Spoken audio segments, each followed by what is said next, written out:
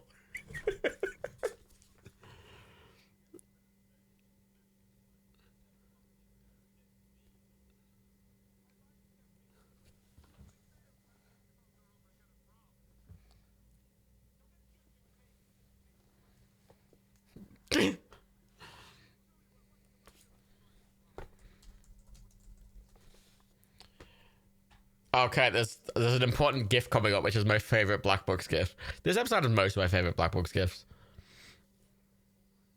I think this episode's from like 2001. Yeah, it's from 2001.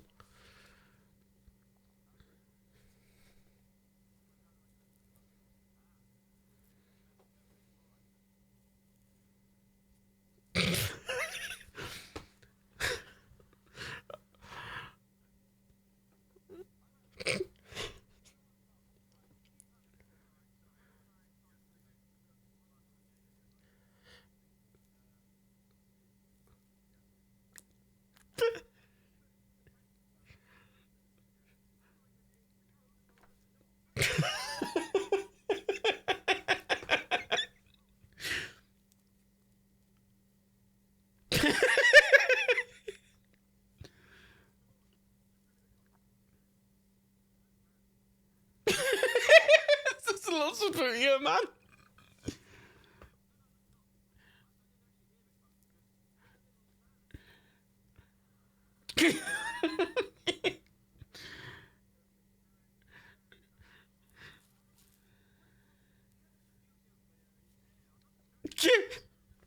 Such a me response to something.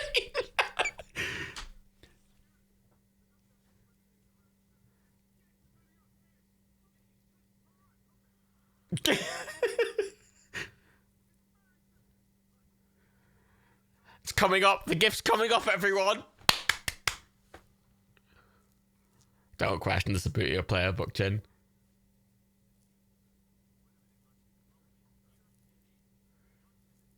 What's the superior? It's a little football, man. It's just the whole thing.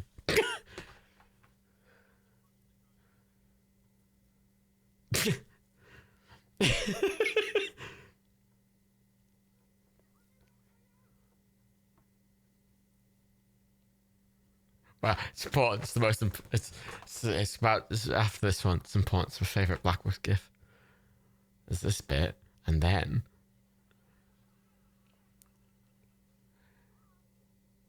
And as this is the most important Black Box gift ever made, it's my favorite gift ever. Right here.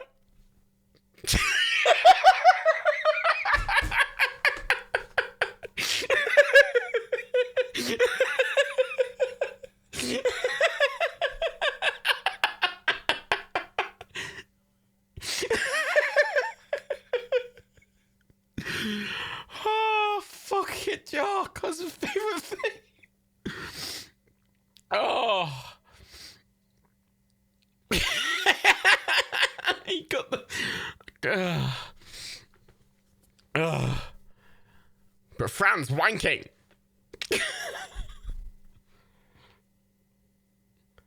She's about to wank to Radio 4, everyone. I wank to Radio 4 every night.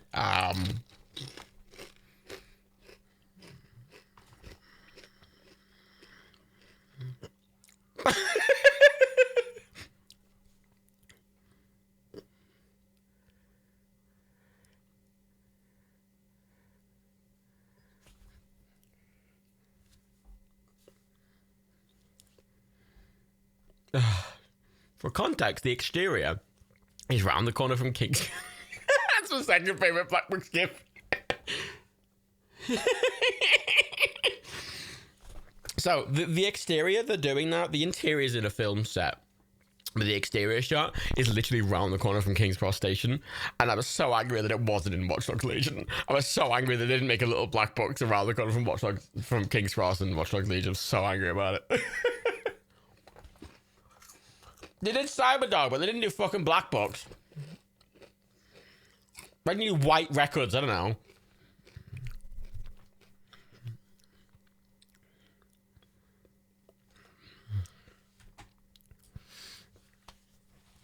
Now, Bernard's experience here is about to be what our experience was tonight when we tried to watch that fucking film. The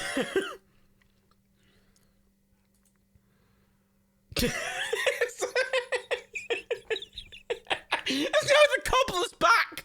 Shit, put it on, Bill. You'll become a random man, and you can sexually assault a woman. You'll be fine. Ugh.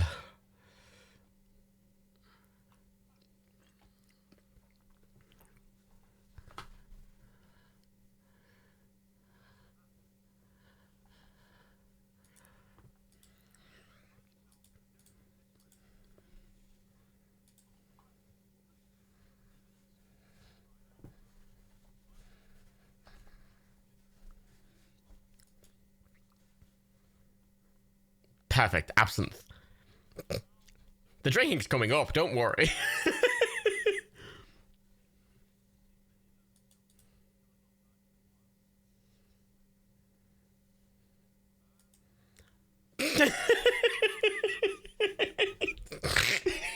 It's cooking a pea.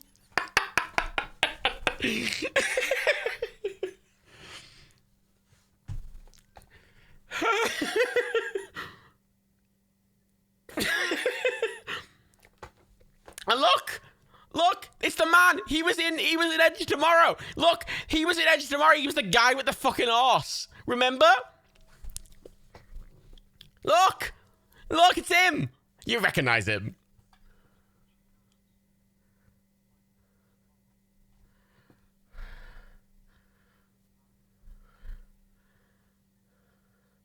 It's a joke about how expensive cinemas are. Remember cinemas? Remember where you could go to cinemas?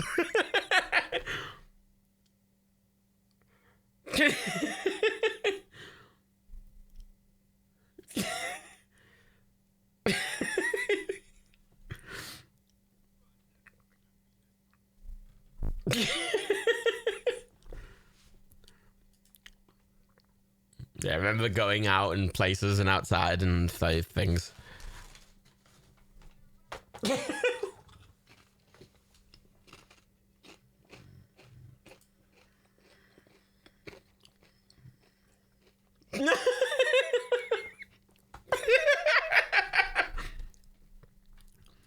The popcorn falling off his shirt is my favorite thing. Like, that's one of the gifts I desperately want to make out of Black Books. It's just him standing over the cinema looking bewildered and popcorn falling off him.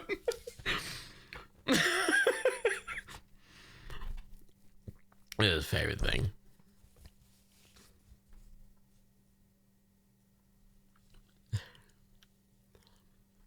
Rocky spoke to a man. He took money off him. Remember Cash?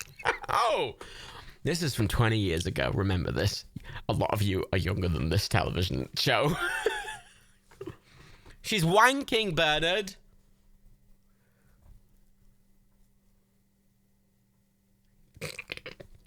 She's busy.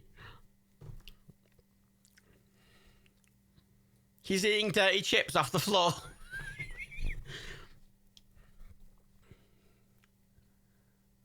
She does do a lot of wank. She is a wanky bitch. And now he's in a pawn shop. Whole thing.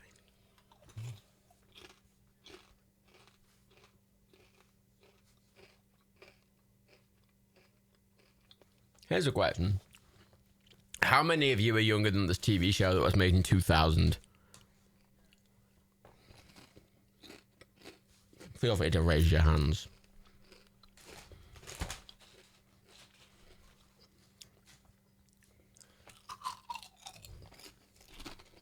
Oh no.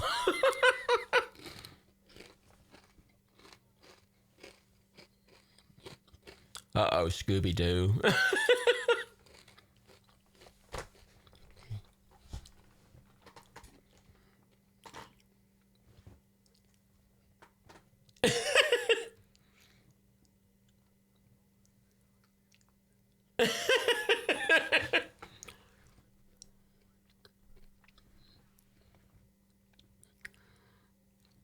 Ugh.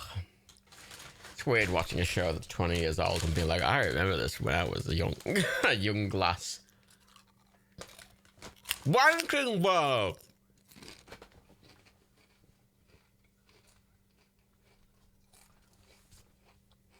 She's having a great time.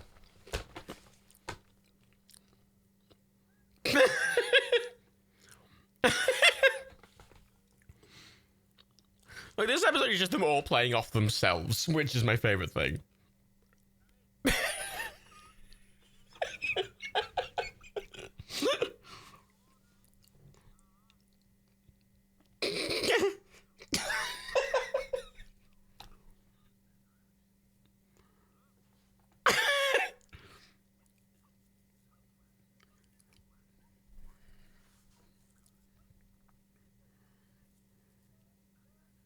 You do it. Oh no, Fran! You can't come. He's finished the shipping forecast. Just a scrawly joke.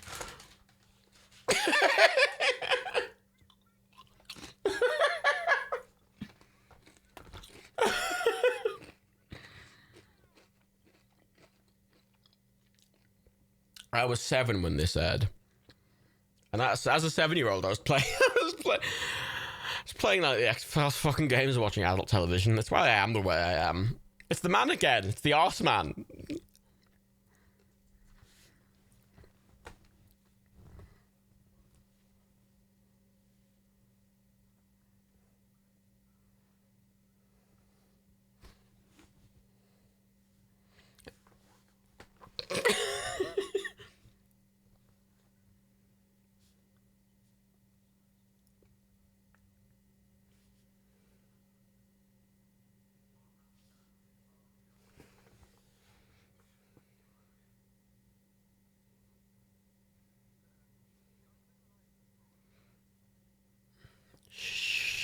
Felice, shh, quiet.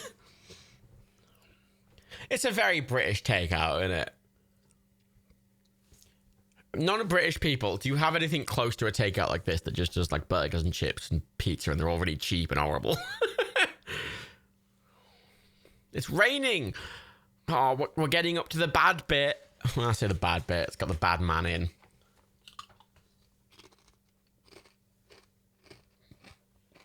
Just like a drunk, greasy food takeout where they do shit pizza.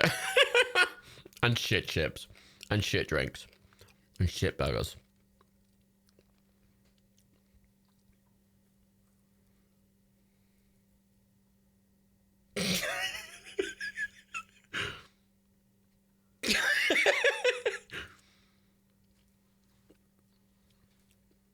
This is my favorite Black Box quote coming up.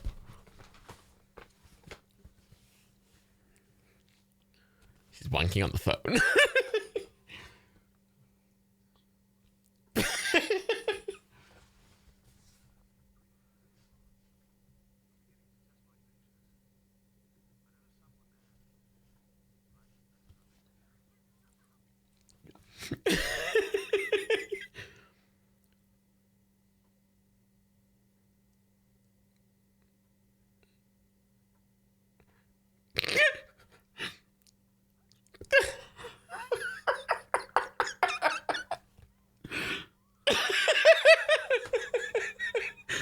Fran!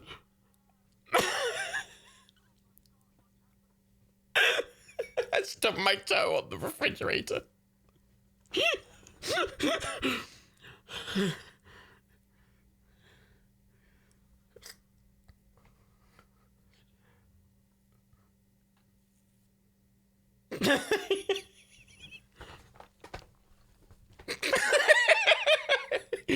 Fran. I make that joke all the time. Shit, it's Graham Linehan. Everyone tell him to fuck off. Tell everyone, fuck off Graham Linehan. Fuck off Graham Linehan. Fuck you fucking piece of shit, you fucking Irish turf cunt. Fuck you, Graham Linehan. Fuck you. Fuck you, Graham Linehan. Fuck you. Fuck you, Linehan. Fuck you, turf fuck cunt. Get out, you fucking piece of shit. Fuck off, turf. Get out of here, you fucking dick. Fucking hate you, you piece of shit. Black Box fucking Father Ted wasn't even that good, you fucking wanker. Fucking IT Crowd was only good because of fucking Chris O'Dowd. Fuck you, Graham, you fucking wanky stain motherfucker. Fucking Betty's a fucking piece of shit, motherfucker. But at night he sits there wanking over how miserable he makes everyone because he's a big piece of turfy shit, piece of fucking arsehole. Fucking trans-hating fuckhead, fuck off, Graham, you fucking cunt. Fucking get your fucking, he's gonna fucking piss in his chips, bro. Piss in his chips, Bernard. Piss in his chips. Piss in his chips. Spit in his chips. Piss in them. Spit in that fucker's chips. Yeah, you fucking give that man Rona. You give that man Rona. Fuck off, turf. Oh, Diet Coke, because you're so fat from all the fucking turf. Hey, he's eating too many turfs. Whoa. That's how it works. Oh, he's smoking drink.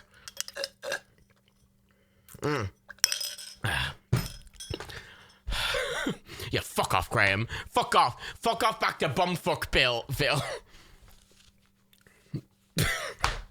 And now he's gone, everyone.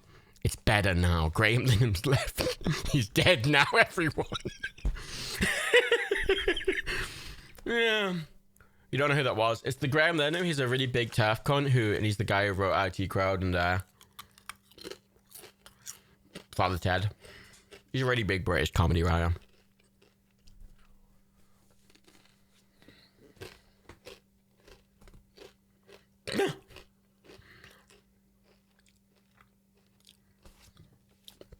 Graham Linham's a big fuck cunt. Imagine J.K. Rowling, but a man, old and sad. That's just Graham Lingham.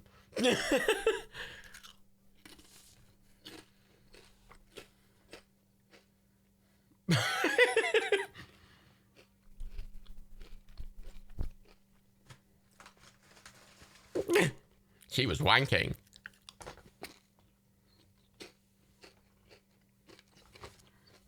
He's worse than Rowling, but he has less of an impact because Rowling's bigger.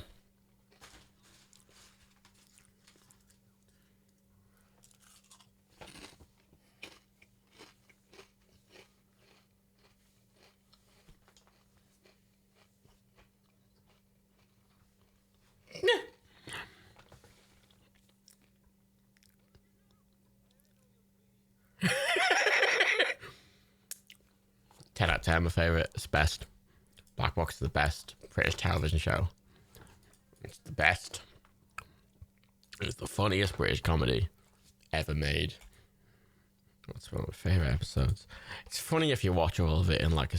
See, I want to at one point. I was planning this a while back and I kind of forgot about it.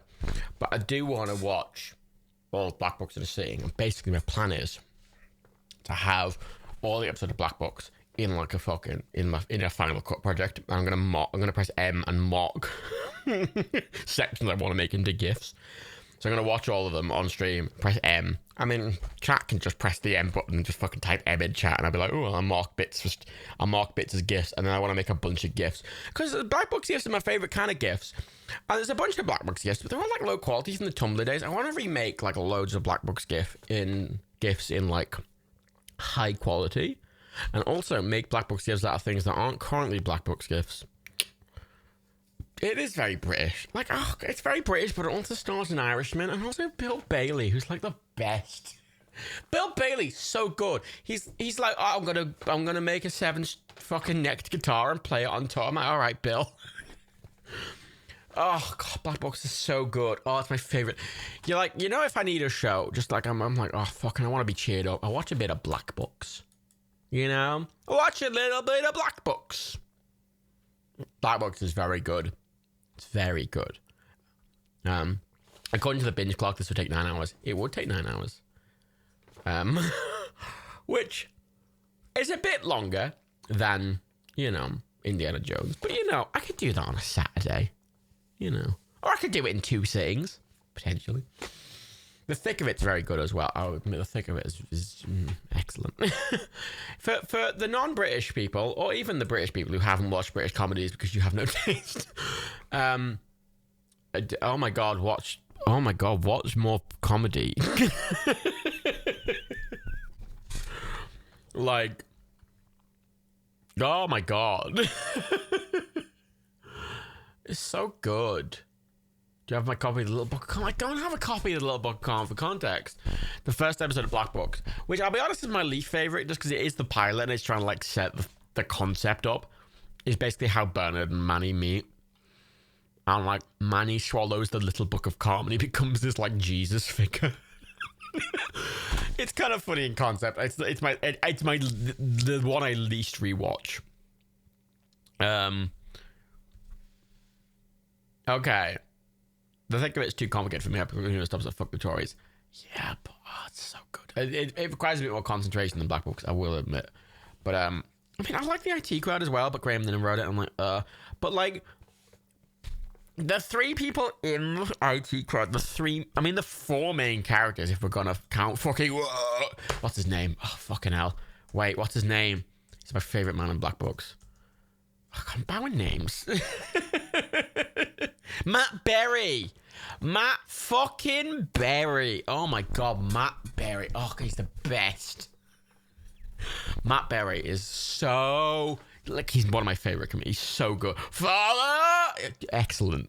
Noel Fielding's pretty good, but he's like a rare side character where Matt Berry's just this really ridiculous motherfucker.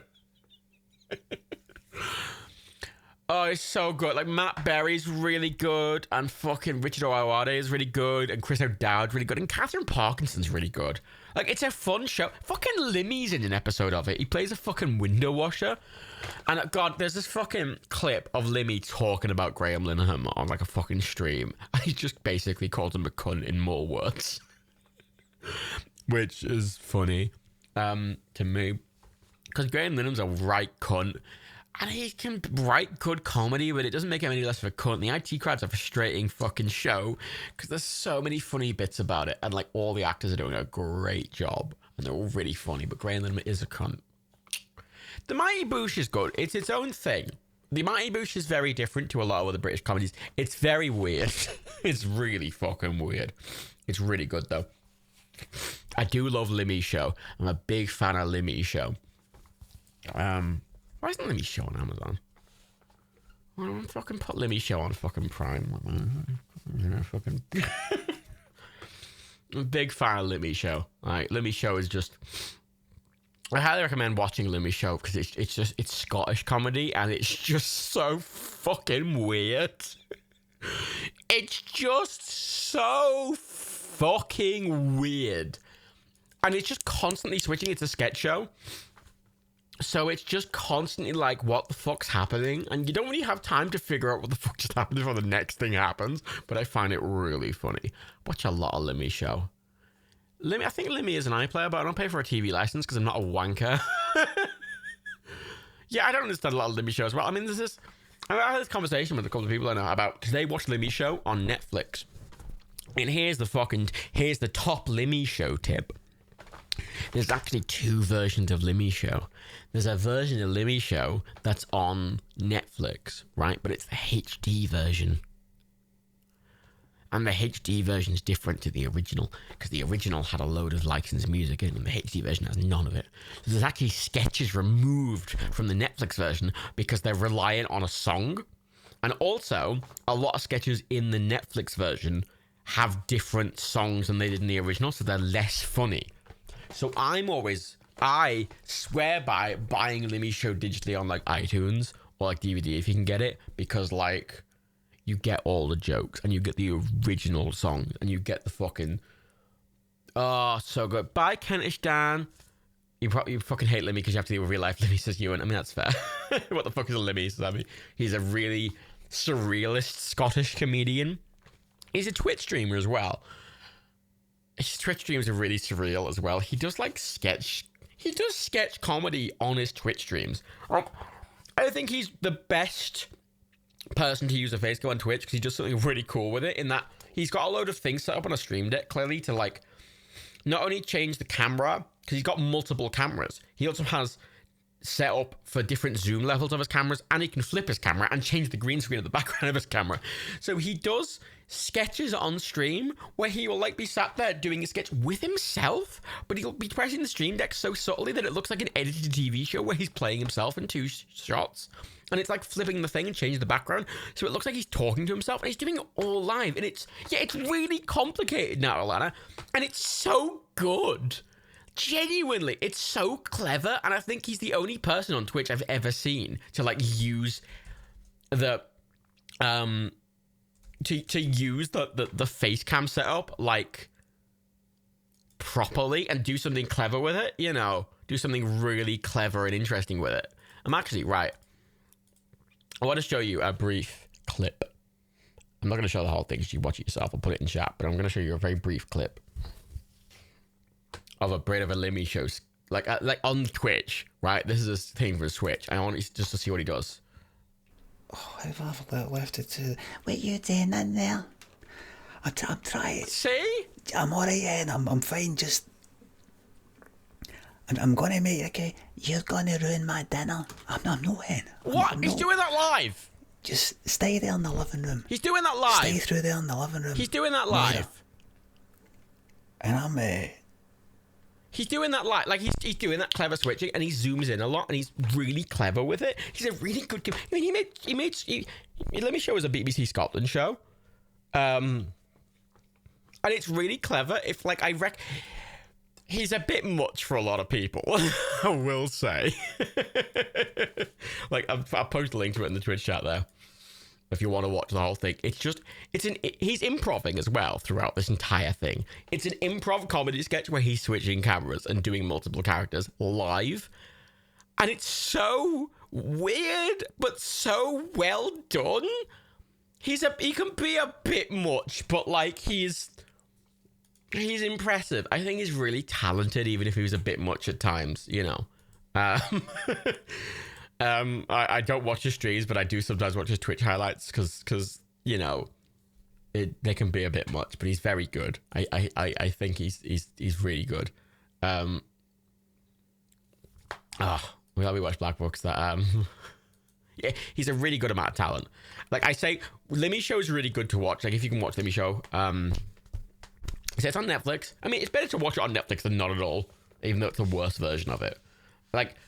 There's a lot of... The thing is, it's a very British comedy sketch show in that it's just constantly doing different jokes and different sketches like every 30 seconds. So like a lot of the jokes just don't hit at all. A lot of the jokes are not funny, but it doesn't fucking matter because they're just constant. Click, click, click, joke, joke, joke, joke, joke.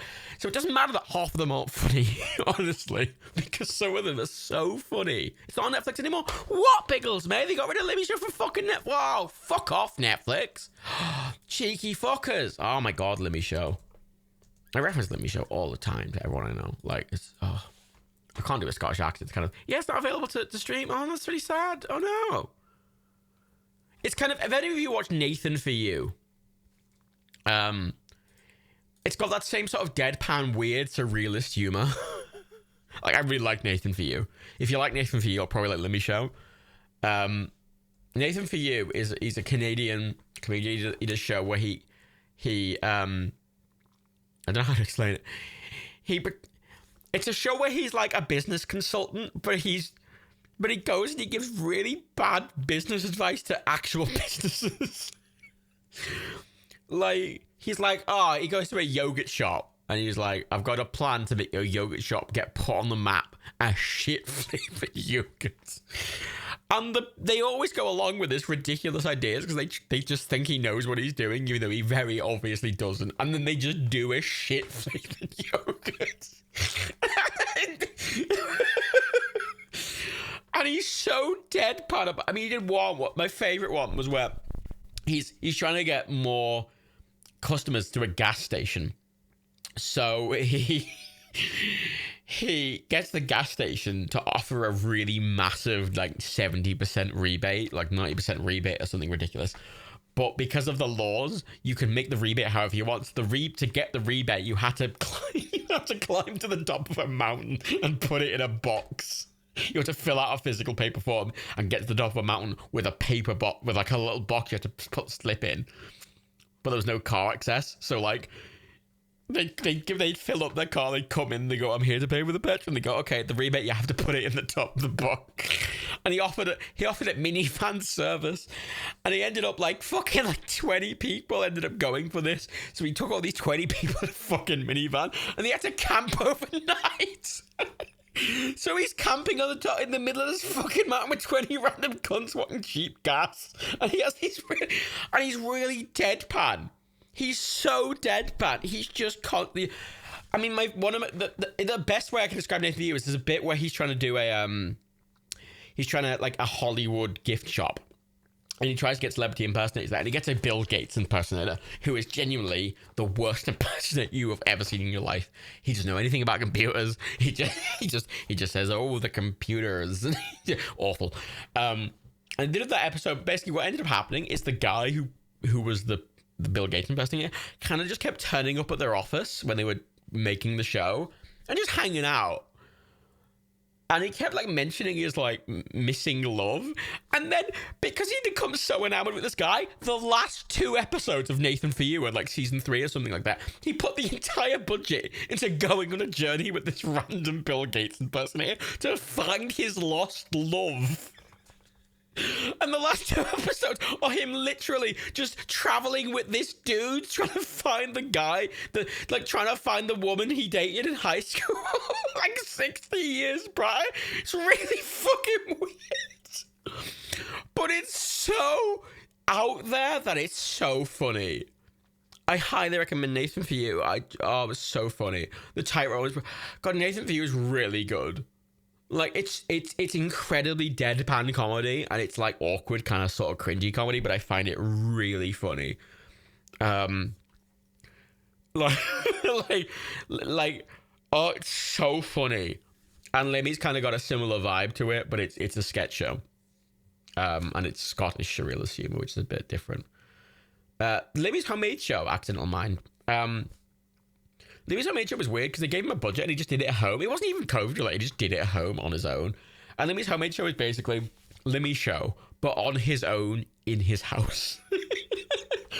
And I didn't really like it that much, to be honest, because I like Limmy, but he can be a bit much. I love him, and I think he's really funny, but sometimes like you have to sometimes dig through some of the weird shit to get to really funny shit. And Limmy's Homemade Show was a lot of really weird shit. And him doing sketches with himself is funny, but only for so long. And I can only stand it for so long. I liked him working off someone. You can't seem to find DVDs for series 2 and 3 anymore. Oh, that's a shame, Depressed Rating. Is it on iTunes anymore? Because I bought it on iTunes, and I don't know if it's still on there. Because just watch it, just you can't get it anywhere.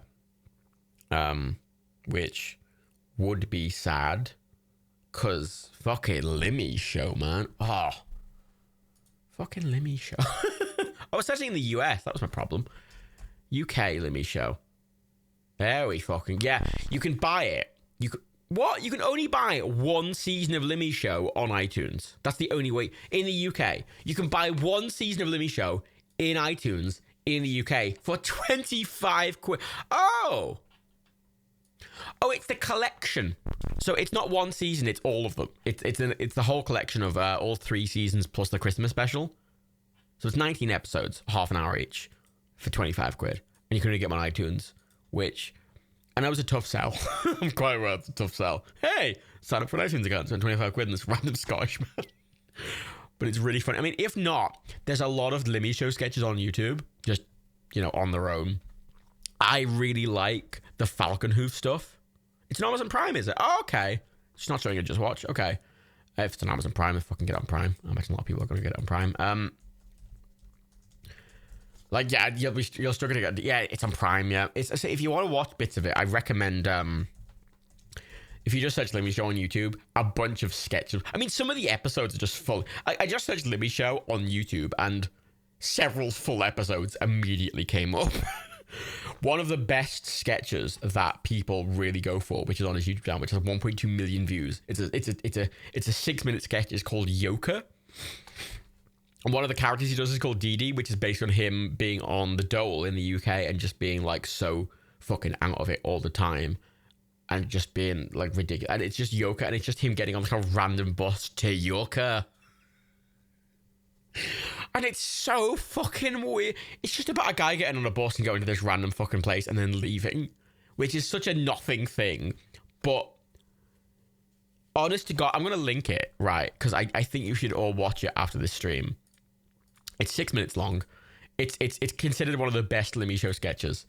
It's considered one of the best Limmy Show sketches. It's one of the cleverest ones, I think. It's a commentary on fucking being unemployed, basically. Liz Porter rhymes with Yorker. I can't do it. But I remember when I was going to Glasgow a lot, and I remember like when I was in Glasgow, I was like, yeah, I'd fucking walk around and be like, this bit of Lemmy Show is filmed here. You know, I'd be in a bit like, oh, that's where the magical house was. I mean, literally, there's a playlist here with every full episode of Lemmy Show just fully uploaded to YouTube. They appear to be blocked in the UK, but I don't know if they're going to be blocked in other countries. So feel free to have a look. I've just linked it in the chat. I mean, One Way Down a One Way Street is pretty good. I'm a fan of the one from the first episode. I mean, there's a couple of there's one where he's like 20s plenty, and he's like messing with Scouse people. I really like he does one called Falconhoof, which is this like sketch, this repeated character of like, it's like a D&D roleplay like call-in game. It's like, you're on adventure call, welcome. And he's like, I mean, he's doing this ridiculous thing, and it's always these ridiculous sketches, but just people calling into this like D&D game. There's another, oh, what was it? What's his fucking name? He does these like long, he's like plays this business guy, and he's always worried the police are going to come get him for this really minor crime, and he does this long narrative with himself, like himself interviewing himself as pretending to be the police, like I'm coming up with an alibi from like stealing a Mars bar or something. The playlist appears for me like the pilot's available to me in the UK, but like nothing from season one. Season one episode 1's available. Season 1 episode 2's not available, and none of the others are available for me in the UK. But even then, if you're in the UK, watch fucking season 1 episode 1. I do think season 2 and 3 where it gets really good. Mr. Mulvaney, thank you, Bigglesme. Mr. Mulvaney, I think it's really funny. Adventure Call, I think, is the best one. I think that's the most accessible. I'm a big fan of Parasite, where it's just this one where he's parodying like a fucking like a one of those people that contacts the dead, like a ghost hunter. Like he's like, he's pointing like, I can feel a presence in the room. Can't do an accent. He feels a presence in the room. And he's like, I can feel an old woman died in the, and like using the same techniques that these fuckers do. A medium, yes, thank you, Gilmore. And he's doing some techniques, but just these ludicrous fucking. I mean, there's one where he's like finding a grandmother. It turns out she's in fucking hell. So funny. Genuinely, if you're in the UK, the pilot and episode 1 are on YouTube, and they do get better over time. Like season 2 and 3 are a lot more refined than season 1, but I'd recommend watching it anyway if you're in the UK. And if you're anywhere else, it might just, the whole thing might be available, and it's a lot. I'll give it that. It's really surrealist, and it's kind of really fucking weird. But I really enjoy it because you can just kind of watch it and feel like you've just taken a bunch of drugs. It's kind of that kind of show because it's just so. I mean, one of my favorite Lemmy Show sketches is oh god, wait, I'm gonna search it. Let me.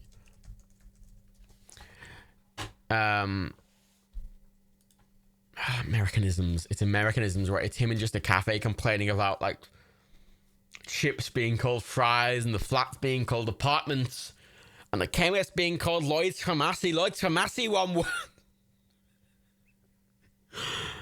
Lloyd's Pharmacy, one word. Fucking literally. I set up a thing on Alexa. Wait, where's shit? Wait. Where's my Alexa? I unplugged it. Like I got an app, I got a HomePod, and I like fucked the Alexa off because Amazon's a big sticky pal poo. But I kept one of my Alexas. Where's that? Hang on. Wait, I don't need an Alexa. It's on my phone. Wait, I'm gonna show you right how much I like Libby. Is the Alexa on my phone? Yes. Okay. So, does this, please tell me this works. Okay. Alexa, what do you hate? I hate that when I want crisps, I get chips. When I want fish and chips, they come with fries. I hate that the flats are no cooled apartments. I hate that sweets are no cooled candy. And I hate that instead of nipping out to the shops, you nip out to the convenience store. I hate it. I hate it when we use American words in place of words that we already got for them words, just because it's cool. Well, tell me, is this cool? They've got an old woman and she's needing her prescription for her chronic back pain and her bad heart. But she's no getting it, because she's looking for her chemist, tay same chemist she's been gone tay for the last 30 year, but she can't find it, because there in its place is Lloyd's Pharmacy. Lloyd's Pharmacy. Some trendy cocktail bar, some trendy Clay's shop called Lloyd's Pharmacy. Lloyd's Pharmacy, one word. And she's heading up the road confused, thinking she's losing her marbles, and she's dying her fucking sleep. No, that's not cool, because that's all granny. That's everybody's granny. Program the whole fucking speech in with all the accent. I had to misspell a bunch of stuff to make it say no. I'm nipping up to the shops. That's what I do with my Alexa. Basically, pointless things. That's all I did. I've also got I've got Kill Jester. I've got Jump the Chasm. What does Jump the Chasm do? You jump the chasm. You make a pitiful jump into the flames. You are burnt to a cinder. You are dead. Game over. Classic Falconhoof. I've got Kill Jester, which is another Falconhoof one. Jingle is dead. Game over. Classic. And I've also got Barry's Red Cola. You drink the delicious Barry's Red Cola. The goblet is empty. You sit at the bottom of the goblet safely out of view. Good idea, traveller. That's what I did with my time when I got Alexa. Was basically just program Limmy jokes into it. I've got Go Up. What's Go Up do? You cannot go up, traveller. Yeah.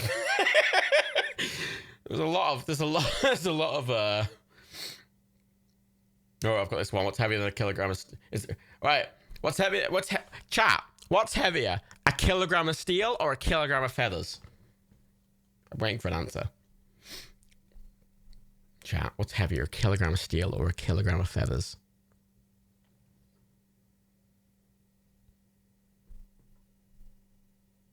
It's a kilogram of steel or a kilogram of feathers, which is heavier? My Alexa's gonna respond. It's a kilogram of steel.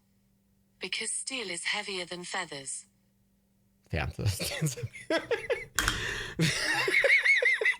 There's a stupid fucking gag where he just really confidently should like steel's heavier than feathers, and then like it keeps coming back to it, and it's people trying to explain to him that a kilogram of steel and a kilogram of feathers is the same because they're both a kilogram, and he just doesn't get it. And it keeps going.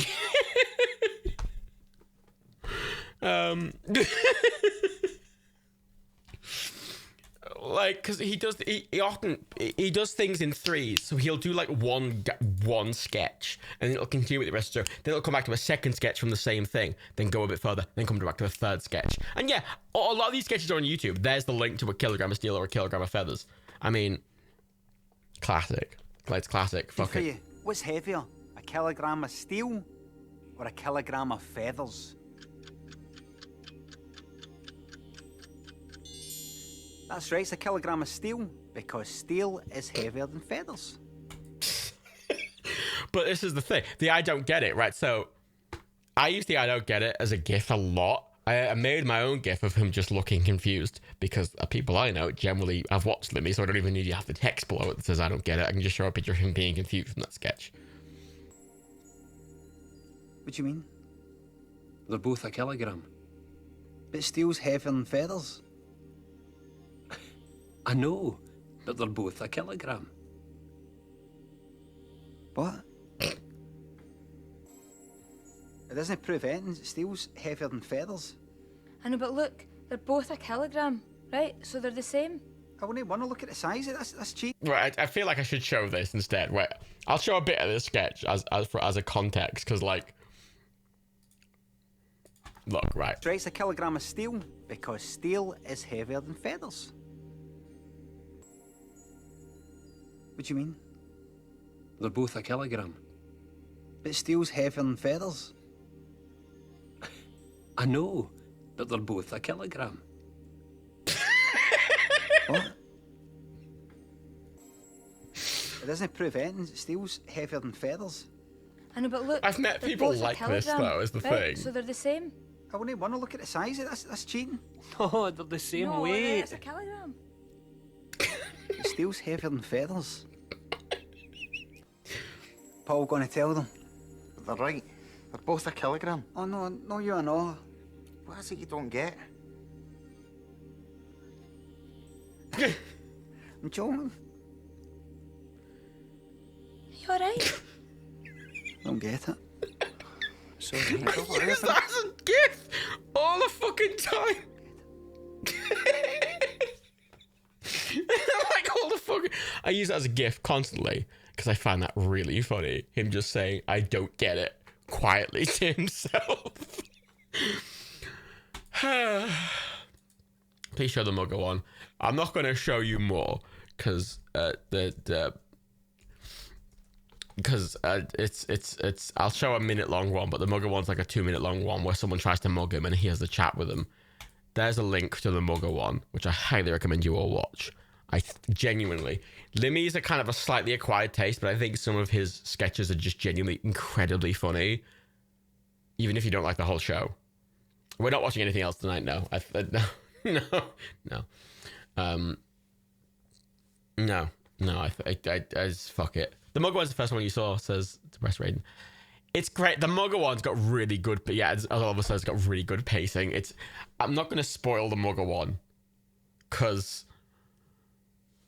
I mean, actually, fuck it. Right, actually, we'll watch the Mugger one, because it's 2 minutes long, and it's a single sketch, and that'd be under fair use. So I'm going to happily watch the Mugger one.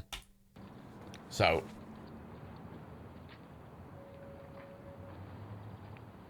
then you have to watch more Limmy Show, that's the promise. Alright. You lost. Lost? No, mate, cheers. It's just you don't know why you're for in here, no? I'm not just passing through. Sat in your bag at a laptop, eh? Aye. I wish I had a laptop, man.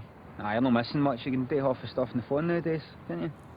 Aye, you wouldn't miss it, innit? Well, when I say that, I've got quite a lot. He's a fucking laptop. Don't, mate. I'm not your mate, he's a laptop. Tell you what. How about I give you something more valuable than a laptop? What? My time. What if that On your work? time. How they can't On your understand anyone. laptop. It's fine. I'll have your phone and all. I know you're hunting. Welcome to Glasgow, everyone. What? I know you're hunting. I know you're hurting, is what he said. Am I wrong? Am I wrong? Got to be hunting to do what you're doing. You've got to be hurting Robbing to do what you're people, doing. robbing them of stuff that's important to them. Robbing Knowing people. how much that'll hurt them, but no caring. I think the only way you can live for that is because people have hurt you, but they didn't care. So why should you? People hurt him, so they didn't Well, I care. care, So mate. I feel like I have to translate for him. Alright, take your laptop, take your phone and all. I can always replace them, but talk to us. Tell me how you got into this mess. You never know. Might just help you out. I wonder if that would work, Right. genuinely. I'd be so curious to try that if I was What I lose. So about 5 years ago, I had this big fallout with my stepdad. Oh, poor guy. Like, getting this couch he got off his brother, and sort of like carrying it along, and it gets a bit knackered, no? I feel like if you don't understand British Stop accents, for a or wee just because break. Norwegian accents is a whole other level. So, sitting down and we're chatting away. Sitting down getting with a on chair, brand chatting new. away.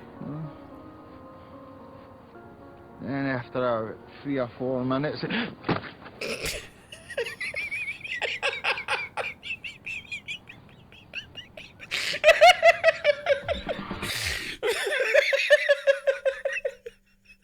This fucking fox on the head.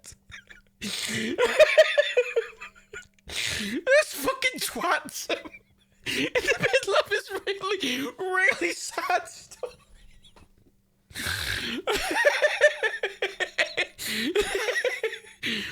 Oh, this is such a good fucking punchline. Just comes out of fucking nowhere. It's just... I finished my Dark and Stormy, everyone. I think it's really funny. I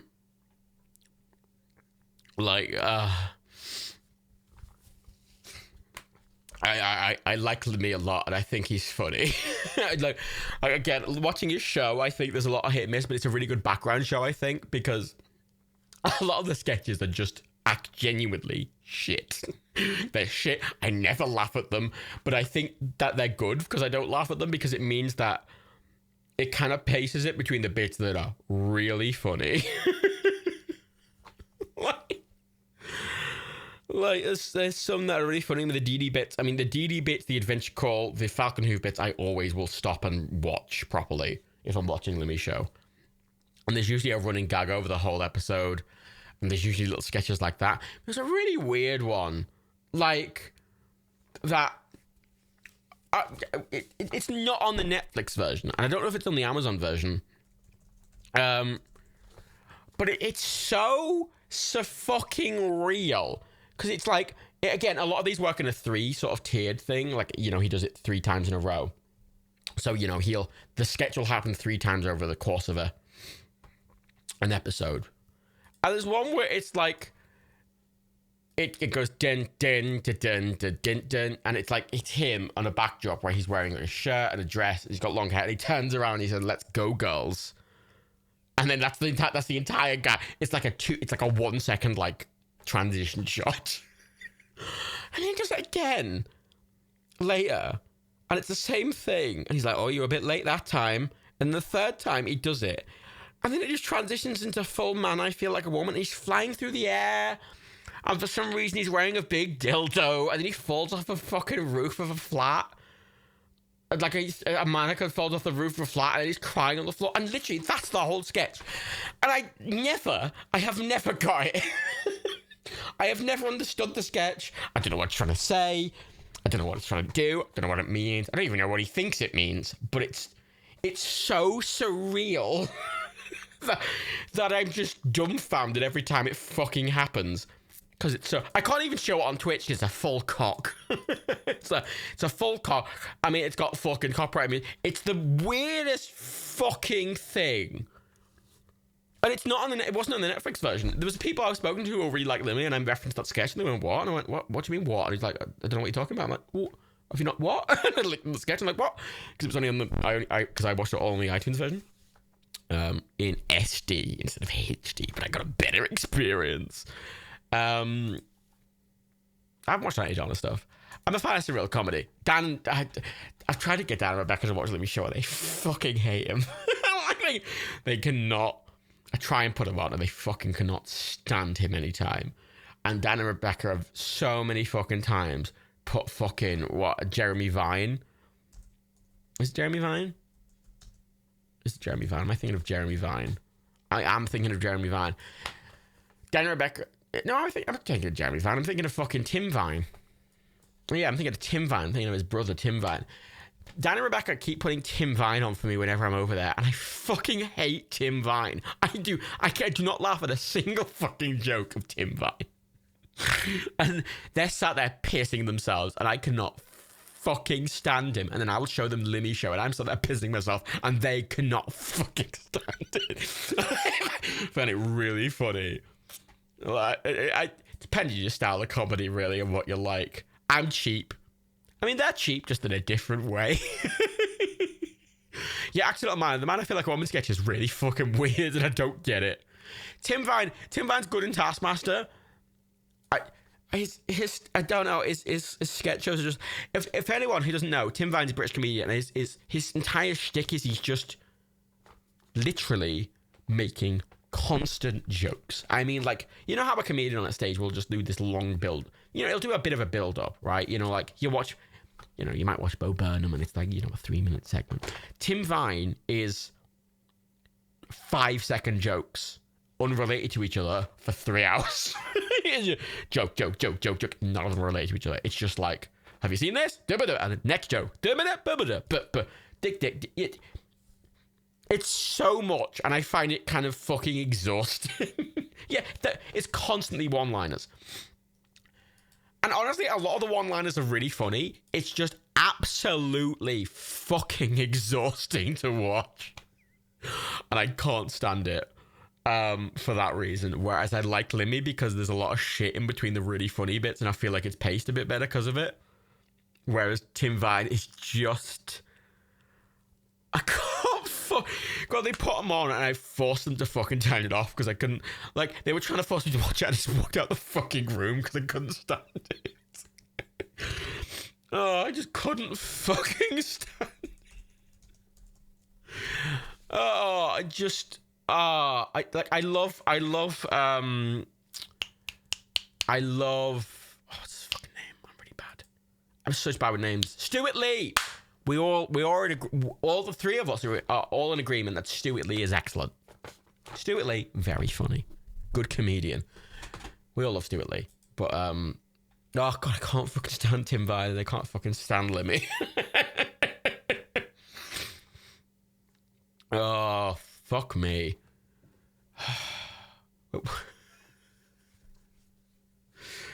I haven't watched any Auntie Donna stuff. I feel like people keep saying I like it, but I just haven't bothered yet. I probably will at some point. I'll get round to it. Stuart Lee's... Richard the Hamster Hammond. He's not even a real hamster. For context, Stuart Lee, he's this very angry comedian. And he goes on this massive rant about Richard Hammond. And he's like, I wish he died in that car crash. He's not even a real hamster. He's not a real hamster. He's not even a real hamster. I highly recommend if you want like to watch a good, again, if you want a good background show, if you want a good background show, I mean the classic good background show is the Bo Burnham Netflix special, which is just, I've watched that like 7 times. Like the Make Happy one, where he does like fucking, you know, straight white male, and Make Happy is so good. Make Happy is so good. I'm cracking my knuckles. Good night, Day Milk. Well, it is, yeah, Laurie, Make Happy. So Bo Burnham is a fucking master. Me, Dan and Rebecca, right? Dan and Rebecca obviously agree on most things. They're married after all. There's a lot of things we disagree on in like taste, and there's a lot of things we agree on. I think the things we agree on are like the things that are like universally good. You know, it's like when the fucking powers collide, you know? And we're like, oh, we're both like, oh, that's good. Then I'm like, oh, that's good. You know, like, where's Limmy? I'm sat there going, he's an acquired taste, but I really like him. Whereas something like Bo Burnham Make Happy, I just think is objectively good and that everyone would like it. Yeah. I mean, if you like us, you'll like Bo Burnham, you know. If you like us, you'll like Stuart Lee, you know. Whereas you might not like Limmy if you like us, you know. You might like Limmy, you might not. You might like Tim Vine, you might not, you know. It's but if you like us, you'll like Bo Burnham, you know. I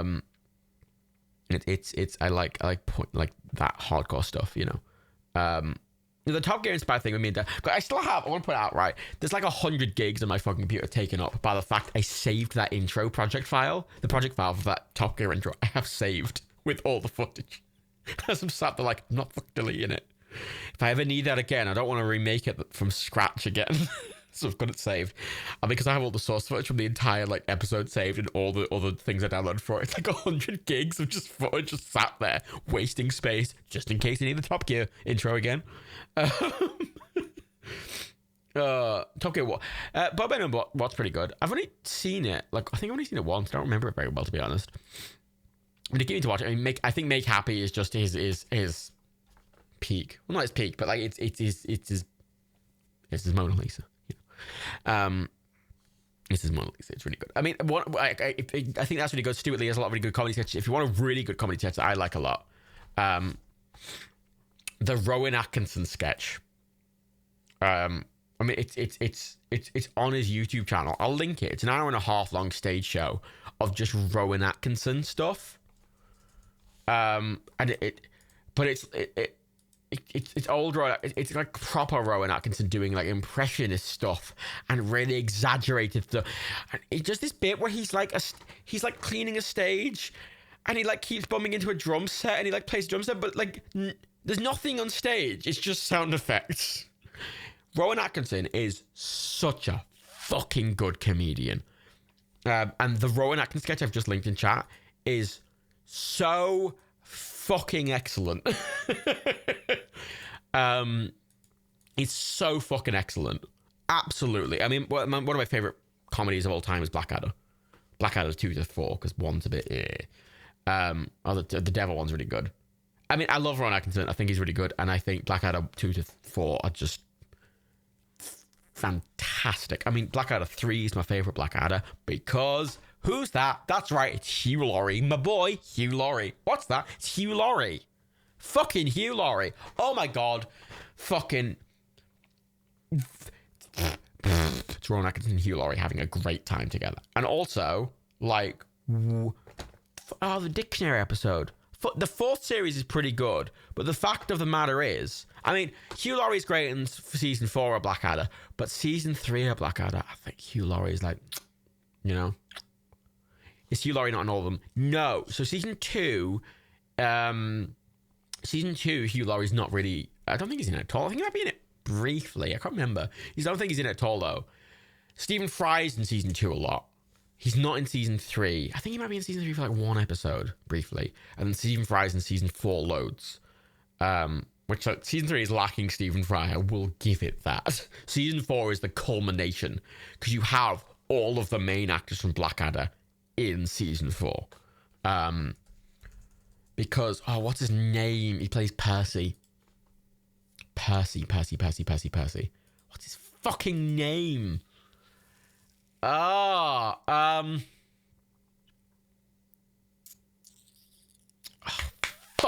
What's his name? What's his name? It's really gonna annoy me. It's Darling, yeah, Darling. Tim, I don't think that's his name. He's not appearing on the fucking IMDb page. Is it Tom? Oh, there he is. Yeah, because he was in all of them, but he was in season 2 loads, and he was in season 4 loads as Darling. He's in season 3 a little bit, but he's in season 4 loads, as is fucking Stephen Fry. And most importantly, lest we forget fucking Rick Mail, Flash by name, Flash by nature, ha! Fucking, and his mustache is falling off, having a great time. Woof! You know. Hey, bridesmaid, love the beard, gives me something to hang on to. Woof! Classic. Rick Mail, mwah. He's not in season 3. Big problem with season 3, no Rick Mail. You know, season 4, I think, is the culmination of Blackadder. Right, season 4 is like all the best bits of Blackadder combined, and it's got all the good actors doing their full bit. You know, and it gives them all a bit of time to like have fun with it. But season 3 is just my favorite because it really focuses on Hugh Laurie a lot more, and I really like Hugh Laurie. Like, I really like Hugh Laurie. He's one of my favorite actors, and also he's got an amazing couple of blues albums, like blues jazz albums. Pretty good. I like Hugh Laurie quite a lot. Oh, so good. Yeah, you know, that is the best end of a television series, I think, is the end of Blackadder 4. And you know what? It's only a British series. This is the thing. Right, I will fucking, you know, all of you watching, you probably know, I'm not a huge fan of the British. You know, I think they're right cunts. I think the British, everything that came, fucking wanker. But I will defend to the fucking death that the British have the best comedy. Like, oh my god, the best. British comedy. Like, the Americans are sat there with the fucking 30 seasons of The Simpsons and like fucking trillion seasons of 2.5 minutes, not even funny. And the British are sat here with 4 seasons of Blackadder, 3 of which are good. 6 seasons each. Solid. You know, 6 episodes each. You know, you've got fucking 18 amazing episodes of Blackadder. Fucking Black Box, 18 episodes. fucking Faulty Towers, which is I'll admit. Ooh, big fucking problem now, I will admit. I say now. Oh my god. I mean, fucking, Faulty Towers, right? It's the really famous episode. You know how, I mean, it's very dated, but I think even for the time it was a bit Faulty Towers, right? A lot of people know Faulty Towers from the Hitler Walk, right? The Hitler Walk, fucking, the classic fucking, the classic him walking back and forth doing the Hitler Walk, right? To the Germans and defending the Germans with the Hitler Walk. That's what people remember from that episode. However, the Don't Mention the War, yes. However, the Germans episode is also the episode that features earlier in the episode where they use a lot of racial slurs. They use the M-word a lot. They use... I mean, I'd say the W word, but I imagine a lot of you don't know what I mean. I don't want to repeat it. It's really bad. Also, the episode opens with a really racist joke. And it's also really sexist, the episode as well. Because the bit where they're using all the racial slurs, they're also being really sexist at the same time. Like, the episode opens with, like, Faulty walking out of, like, his wife's hospital room and a black doctor appearing. And then him looking really shocked and, like, falling backwards. And the laugh track is going right off. And nothing's happening. It's just a black doctor. And clearly, that's the joke. And I'm like, oh, fuck me. Yeah. Ooh, fucking hell. That's the, like, most famous episode of Faulty Towers. And it's frustrating, because that's the episode with the moose head. Like... And the moose head is honestly got my favourite Faulty bit, because it feels like me. Like, trying to put up the moose head. I'm about to put up the moose head and get a phone call. I'm like, I'm putting up the fucking... I connect with Basil Fawlty on a spiritual level, right? Like, a lot of my humour and the way I, like... Especially in person, if you've met me. The way I sort of physically act is very Basil Fawlty. And a lot of the way I will... That anger I bring into, like, Nerdcube stuff is very Basil Fawlty, to be clear. Like that is a lot of... I'm channeling Basil Fawlty. However, Basil Fawlty... Faulty Towers is a hard watch, and I don't think it... I can happily recommend Blackadder. I can happily recommend Black Book. I can happily recommend Green Ring. Hell, fucking Only Fools and Horses. Great. Faulty fucking Towers. It's a difficult watch. I still think it's worth a watch. I mean, it's 12 episodes. It's only 12 episodes. And I think there's some amazing stuff in Faulty Towers, but it is mixed with some absolute horrible stuff. And it's a cornerstone of British comedy, and like, I think some of it's so good, and I try and channel the good bits of it, and like to just massively be like, oh fucking hell, like I think a lot of people, myself included, a few years ago, remember Faulty Towers from like being childhood. I don't really thinking about it. And then I watched it as an adult, like, last year, and went, holy fuck. Oh my god, it's consistently just, like, really sexist and really racist. And I'm like, oh, fuck me. It's a lot. And it's difficult as a result. But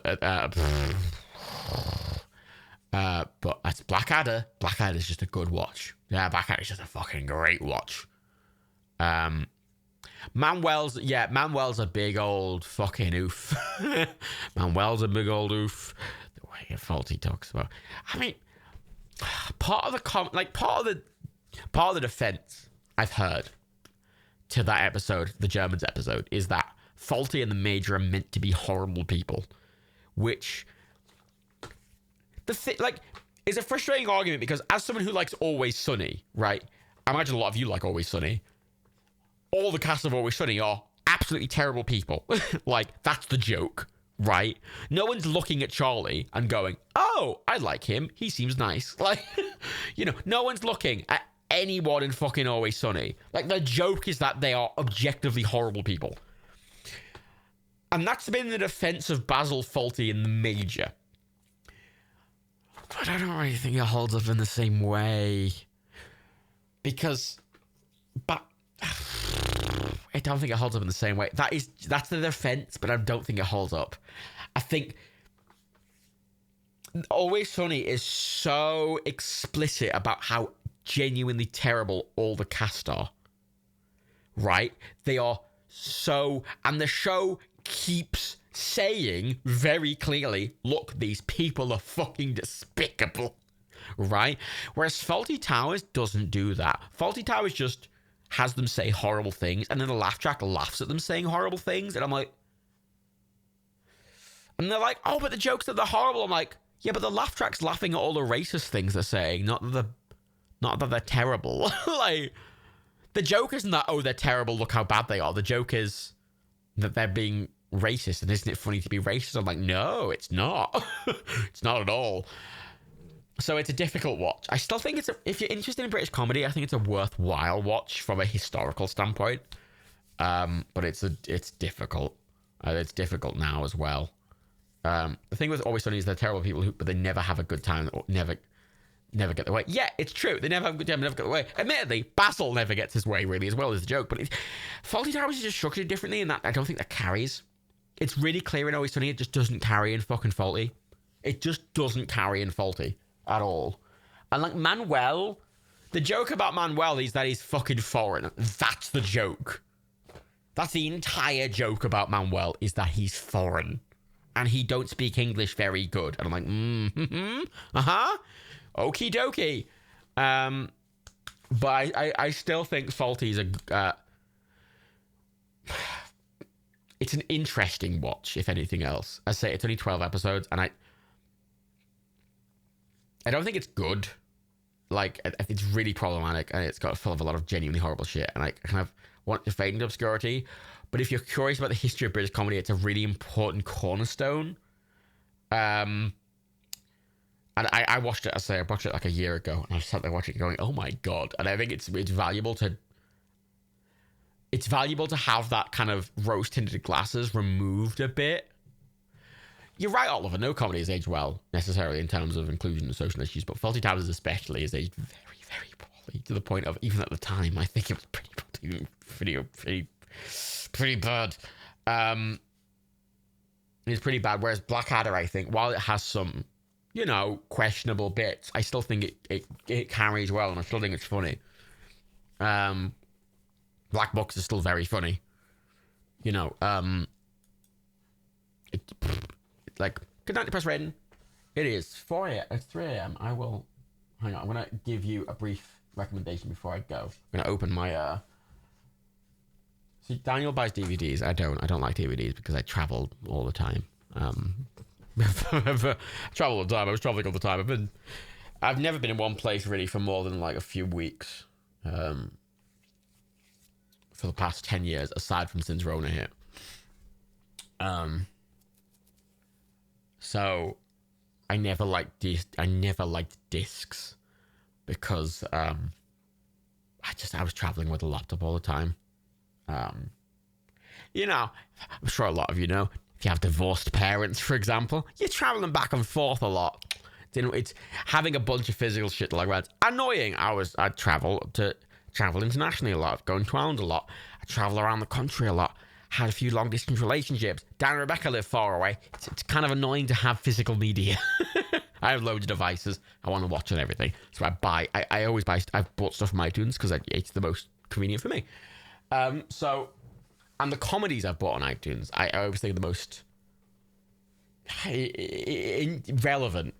Maybe not best, but relevant. So for example, on iTunes, I have most of Brooklyn Nine-Nine. I have all of Firefly. I have all of Fleabag. I have all of Green Wing. All of Limmy's show. I have all of Nathan For You. I have most of Rick and Morty. I have a lot of Alan Partridge. I have all the IT Crowd. I have all of Father Ted, which I bought because it was like £3. And Father Ted's a weird one because, Father Ted's a weird one because it's Linham. Again, much like IT Crowd, it's Linham, and there's some excellent lines in the IT Crowd. I mean, there's that excellent fucking one where it's like, oh, I hear you're a racist now, father. He's like, no. And then there's just this Irish fucking backcountry Irish woman just complaining about the Chinese. And but the way the show frames it is very much of she's bad and backwards. It's not, the signs where they're protesting with down with this sort of thing. There's some excellent, like Father Ted is a mix of, it's not got nearly as problematic stuff as Fawlty Towers. It's not quite up to snuff, but it's got a lot of very funny scenes.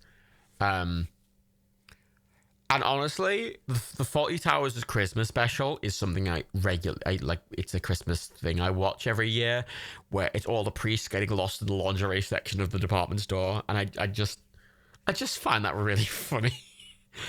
And part of it, I want to point out, part of it is a bit of homesickness in me,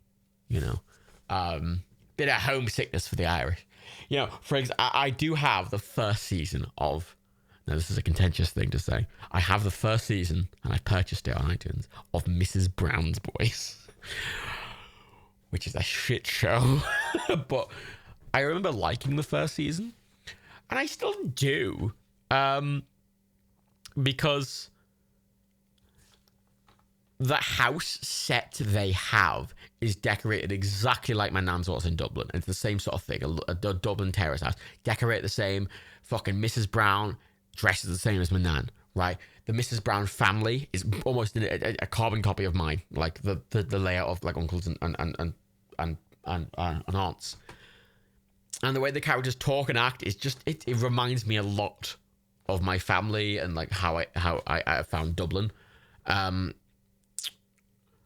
I kind of find it funny in the sense of, if I didn't have the personal connection to a lot of the things in it, I wouldn't have liked it. But because it does, I'm a bit more, not defensive of it, but I haven't watched anything past the first season because I got very tired very quickly. But the first season, I think, because it was a radio play originally in Ireland. And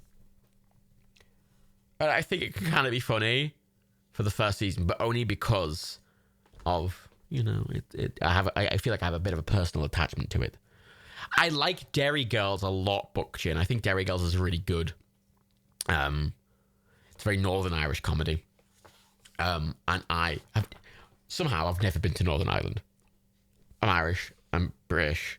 I've been to everywhere. I've been to Scotland, I've been to Wales, I've been to England, I've been to the Republic of Ireland. I've never been to Northern Ireland. And Northern Ireland is this fucking powder keg of shit. Derry Girls is really good.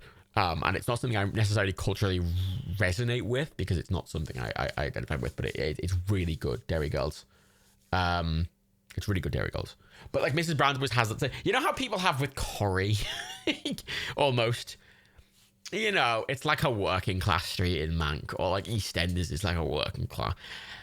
Mrs. Brown's Boys kind of gives me that for Dublin working class, dumb working class Nan's house. And it reminds me a lot of home. It feels very, it feels very, the best way I can compare it to is imagine a wool blanket you've had since childhood and it's horribly itchy, but it is very reminiscent of your home and it's very comforting to have, even though it's very itchy, if that makes sense. I like it because it's kind of like a warm blanket of homeliness to me, at least. Because I think I, more than a lot of people, resonate with it as someone who grew up in a very similar, it's all very, even a lot of the characters in it are people I've known in my life, and like the way everyone's dressing, the way the set's made, the way everyone talks, the way the situation people are getting to. I'm like, yeah, I've seen this happen. And it feels very familiar to me, and it's kind of comforting in that way, If I ever feel a bit homesick, I put on Mrs. Brown's Boys first season because it's comforting. It's trash, but it's comforting. However, my dad likes it for the same reason his grandmother's from Dublin. Yeah, it's a similar thing. Like, I just legitimately, the clothes Mrs. Brown wears, the decoration of the house, the layout of the house, the stuff they're eating, how they treat people. I'm like, that is just so familiar to me, and it's very comfort. It's like a warm blanket, So it's a warm blanket for me as someone who grew up a bit in Dublin, and visited Dublin a lot and had that sort of, was in a similar, again, it's a slightly less exaggerated environment, with a similar environment, you know. So yeah, I've got 6 episodes of Mrs. Brown Boy. I've got all of Mr. Bean. Beautiful, original Mr. Bean. Before Rowan Atkinson just felt bad about doing it because he felt like he just had to keep doing it because it was making him money. The original, like, 14 episodes of Mr. Bean are just excellent. They're very simple, and they have no spoken words, and they're just so, like, vaudeville. They're really good. I see all of Fleabag. I've got all of Firefly, which isn't really a comedy, but it's there. I've got all of Blackadder, and I've got all the Black Books. So I've got all the Black Books, all the Blackadder, all the Brooklyn Nine-Nine, all of Father Ted, all of 40 Towers, all of Firefly, Fleabag, Green Wing, The IT Crowd, Limmy Show, Mr. Bean, Nathan For You, Rick and Morty, and Alan Partridge. Which, if that doesn't show my taste, I don't know what does. Yeah, if you haven't watched British comedy, I highly recommend watching Blackadder. Skip season 1. Watch Blackadder. It's great. You know, watch Fleabag. It's great. Watch Mr. Bean. It's great. If you like those, give a go to Green Wing. It's interesting. Rebecca really liked it. Rebecca put me onto it, and I watched it all up down at Rebecca's house. On my own. I was house sitting for them at one point. And I just watched it all at theirs. It was great. But it's a lot. It's a bit jarring in its style. It can be a lot. Green Wing's really good, but the editing style is really quite jarring on purpose, and it can be a bit much for some people. But it's so funny. It's so funny. Allo is quite good as well. Poison Ivy, that's sort of aged in a weird way. Allo's good. I mean, I liked.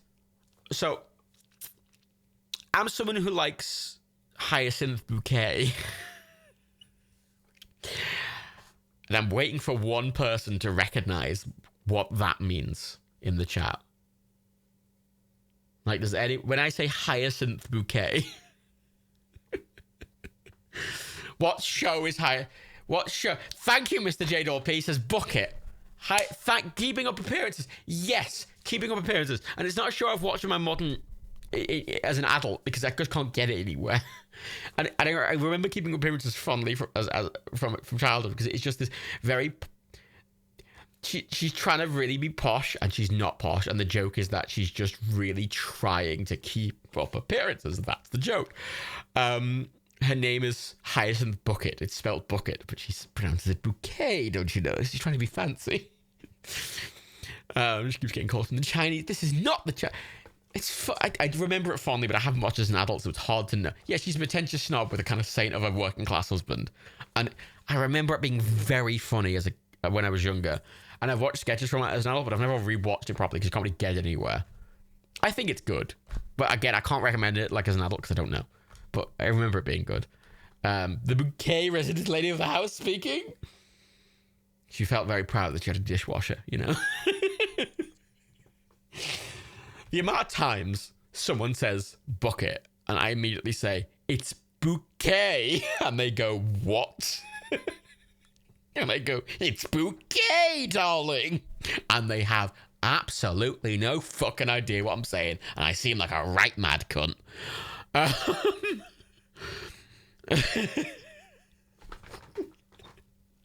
Yeah, that referenced several times. As Oliver says, Monty Python films are good. Life of Brian, Holy Grail are the main boys. Fun fact about Life of Brian, fully funded by fucking George Harrison. Beatles George Harrison. The best Beatle, one of my favourite boys, George Harrison himself. Funded the whole thing. Remortgaged his house to fund Life of Brian because he liked the idea so much and he was friends with all the Pythons. And, fun fact, George Harrison is in Life of Brian. After, as the scene Oliver's referenced, after the famous scene in Life of Brian, he's not the Messiah, he's a very naughty boy. When he is trying to leave the house, there is a big mob inside his house. In the mob is Mr. George Harrison himself. You'll notice him. He's got a beard on, I think. I always like pointing that out when I watch Life of Brian. Like my friend George Harrison facts. So the reason I got into the ukulele was because George Harrison. Yeah, you see, Life of Brian is pretty backwardsly transphobic. Yeah,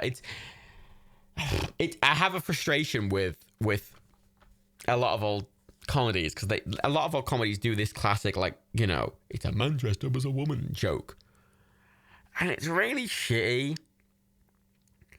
And it's frustrating to me because on one hand, I'm sat there going, that's completely unacceptable. But on the other hand, I'm quite aware at the time, a lot of people had absolutely no context as to what a trans person even was. And it's a frustrating thing to watch because I find it really uncomfortable.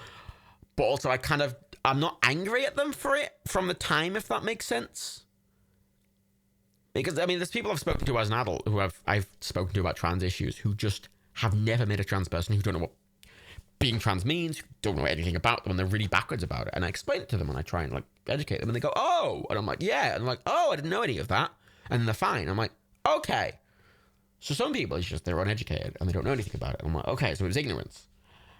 And I imagine that was very high in the fucking 80s. And I'm sort of like, it's a mixed thing. I can't excuse it, but at the same time, I can't vilify it in the same way I could, if that makes sense. With a modern thing, at least, because I feel like the thing is, someone like John Cleese John Cleese is John Cleese is a dickhead.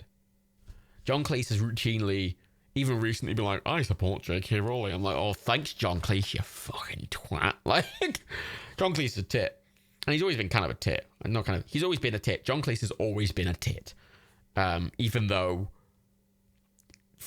from an acting sense, I always think he's the funniest member of the Pythons. And he's always been a tit. So I have never thought, and that's why I struggle with Fawlty Towers, because I've never thought for a moment that John Cleese cares enough about any of those issues, even now, to go, oh, that was problematic back then. Whereas a lot of other comedians have went, oh, I've learnt a lot since then, and now I realise that was unacceptable. And I go, okay, that changes the context of it quite significantly. Whereas with John Cleese, he's like, oh, fuck it. And I'm like, oh, fuck you, John. You know, fuck you, John, you old turf cunt. Whereas some other things, if the person has genuinely denounced and learned and been like, oh, and, you know, is actively trying to, you know, renounce it and work towards, you know, positive things. You know, I appreciate in the 80s that a lot of the information wasn't there for a lot of people, especially if you're a cis white dude. You know, I can watch it and it's still uncomfortable, but I'm sort of safe in the mindset that, oh, they've learned as a person. That's important. But John Cleese hasn't. And that's the problem. That's part of the big problem with Fawlty Towers. John Cleese hasn't. He's a big tit. But if you want a good Monty Python thing that kind of doesn't really go along that line, Holy Grail. Holy Grail. It's just good. It's very British comedy. Doesn't really do anything. It's just pretty silly. They're using coconuts for the horses. Just funny. I mean, Life of Brian, I had a parrot growing up, and the first thing we taught him was always the whistling for.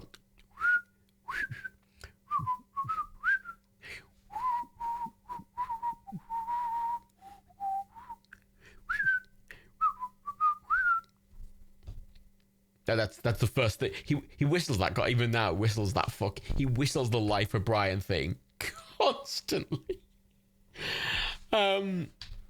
So I have fond memories of Life of Brian for a lot of things, but I think Holy Grail, why it's a bit more of a mess. I think it's a better film that holds up better nowadays, because I think there's a lot more classic things in Holy Grail that are just universally kind of funny, and it doesn't really tread any lines that would be considered problematic either then or now. It's just very simple. It's just a load of dudes being like, we're going to Camelot, you know.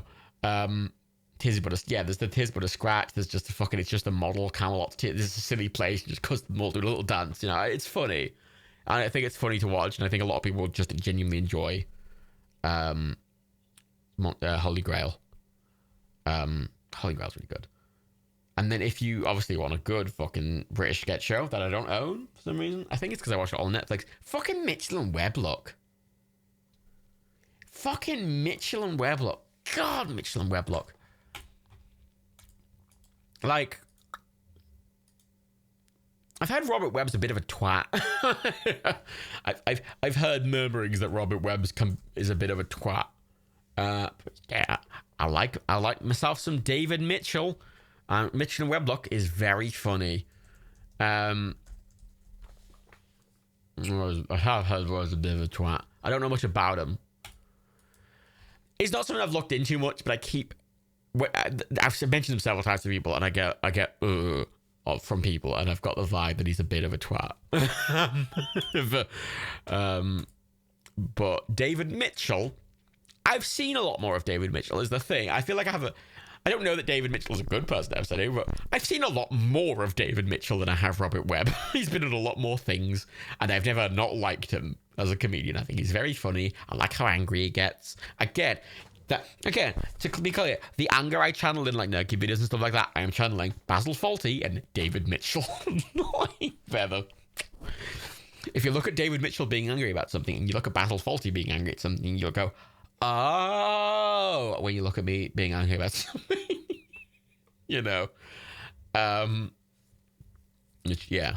And of course, as Dan Rebecca will also tell you, and have several times, fucking Taskmaster. Watch fucking Taskmaster. Oh my god, watch Taskmaster. Watch Taskmaster. Watch Taskmaster. Watch Taskmaster. Watch Taskmaster. Just watch Taskmaster. Oh my god, watch Taskmaster. Like, what? I arranged to get fucking Little Alex Horn. I sent him a copy. We sent him a copy of Forgiven It Games. He follows down on Twitter, so I messaged him, like, hello, would you like a copy? He was like, yeah, fucking, they wrote him a real nice note, and we sent him a copy of Forgiven It Games as a little thank you. Oh, Little Alex Horn is so funny. And that little dynamic that Alex Horn and Greg Davies have is something I think me and Dad have sort of fallen into a little bit. The recent series of Taskmaster, the most recent one, the Corona version, with it's the new one on Channel 4, and it's got it's the one with Richard Herring. It's got Richard Herring, Daisy May Cooper, Johnny Vegas, Catherine Parkinson, who is on the IT Crowd, and Marwan Rizwan. And it's really good.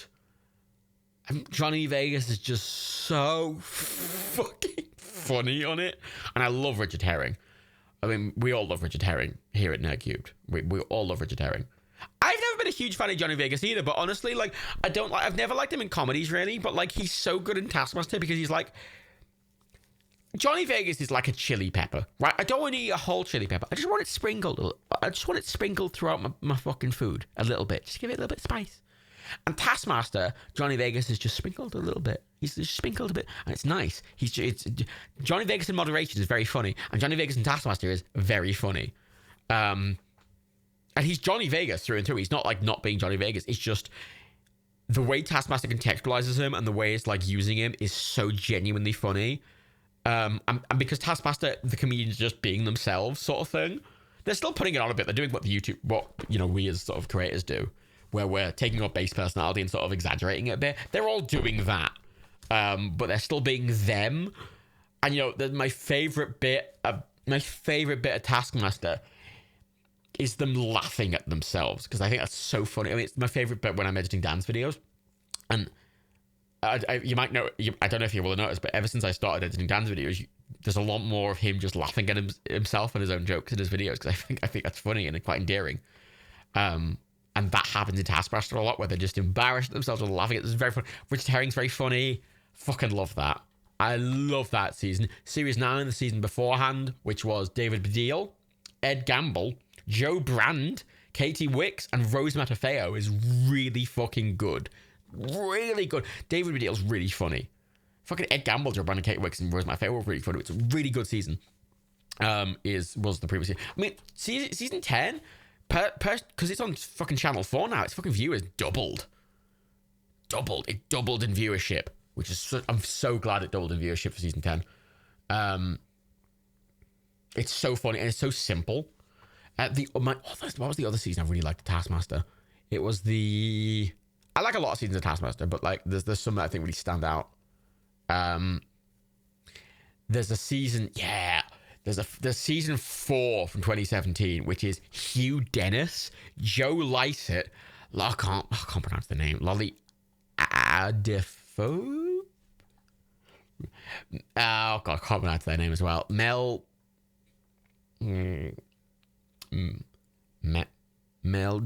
she's on the great. She hosted Great British Bake Off for a while. She's Sue and Mel. She's Mel from Great Bake Off. And Noel Fielding. I think that's such a good lineup of really funny people. Like, so funny. Like, I fucking love Hugh Dennis. Adefope Gedroysha. Okay. Yeah, season 4, really funny. I think season 4 is one of the best of all of Taskmaster. Is just season 4. If you want a season of Taskmaster to get into Taskmaster with, season 4, I think is the one you go with. Season 4 is the one you go with. I think. I don't know if Dan and Rebecca would recommend something different, but I think season 4 is a really good one to get into. I think that's one of the better ones to get to. I think that's one of the ones that contextualizes a lot. It's got really good comedians on. Season 9 is really good as well. As season 10, actually, the newest season is really good as well. But it's a little different because of lockdown, but, you know, it's not that much different. Melody Perkins, I think that's it. Yeah, no, Sue Perkins. Fuck, I don't know. Really good. Watch more British TV, everyone. Is the hopefully lesson I've given everyone after that terrible mess that was in the Cobbler. I was watching Black Books and then I want to do a Black Books thing. I forgot I was going to do that ages ago and I kind of forgot about it.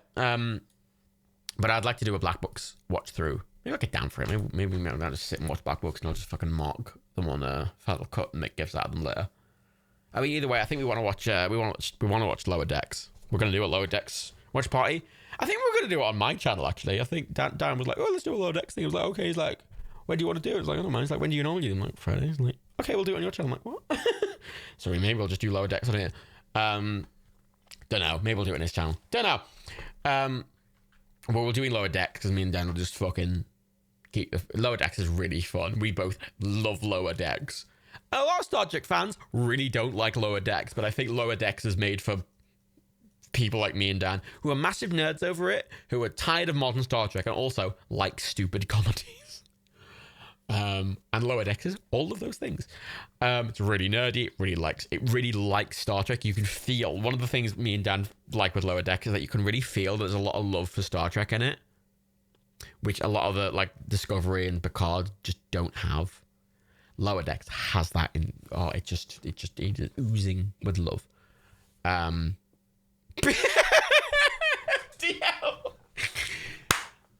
God damn it! I can see the massager.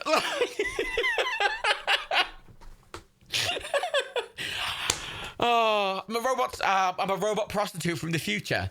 That's the line. A fucking robot prostitute from the future. That's right. He's got a little fucking like neck massager that's buzzing around it like little fucking robot tits. Robot. Is a robot prostitute or a robot stripper? One or the other. Still, is Lower Decks better than the Orville? I don't think they're directly comparable. The Orville is really, really good. The Orville's really, really, really good, and it's its own thing. And it's kind of Seth MacFarlane is a weird one for me because I actually really like Seth MacFarlane. He's a massive fucking nerd. And like Family Guy, I remember liking it as a kid, and I just don't like it as an adult at all. I find it really obnoxious. But clearly, Seth does Family Guy as the moneymaker, and then he uses all the money to just do really nerdy shit. I think it was prostitute, yeah. I have it in his head, him saying prostitute in the Bill Bailey voice. Seth MacFarlane. I don't know if any of you have watched A Million Ways to Die in the West yet. You would. So A Million Ways to Die in the West is like a really weird Seth MacFarlane comedy, and it's just this weird love. It's him. It's just a weird love letter from Seth MacFarlane to Western films he likes. And like one of my favorite bits about A Million Ways to Die in the West is there's a bit. It's a Seth MacFarlane comedy. It's got Seth MacFarlane jokes and like it's got silly things. which, like, whatever.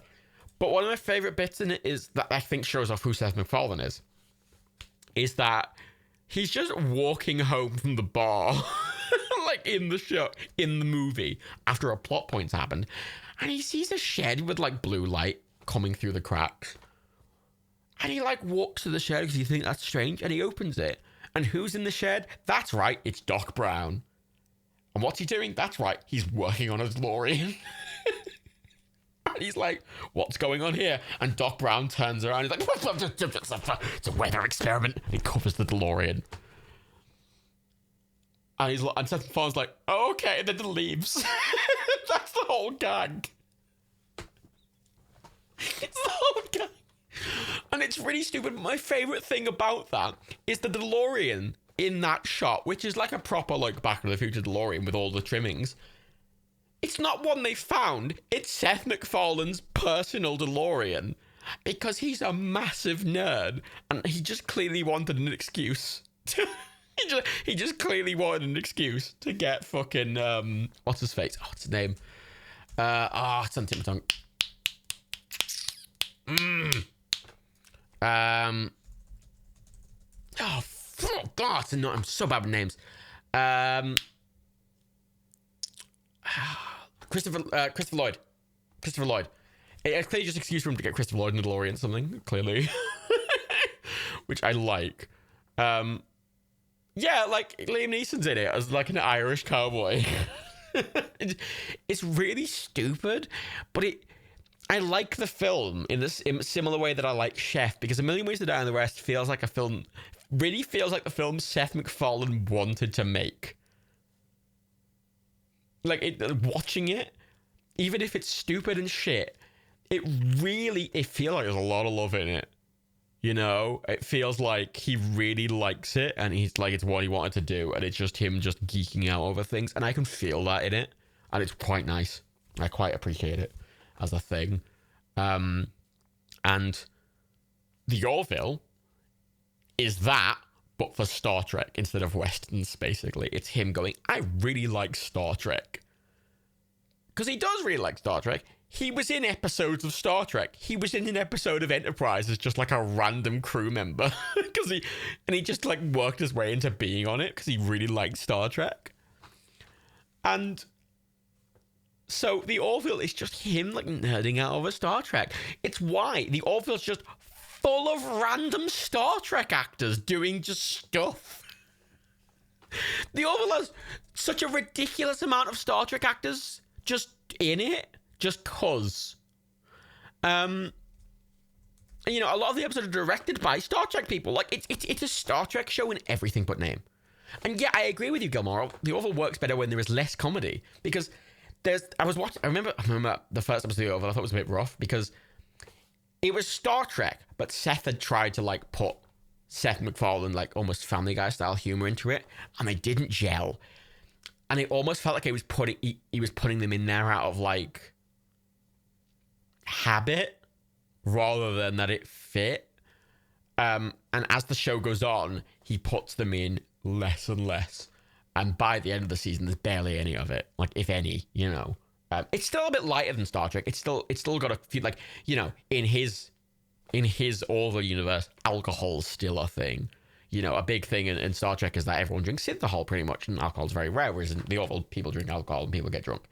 And he does some different things with it. But it's kind of him changing it a bit, but it's still it's Star Trek, and it feels very Star Trek. But there's some really Star Trek stories in it. Some really great Star Trek stories in it.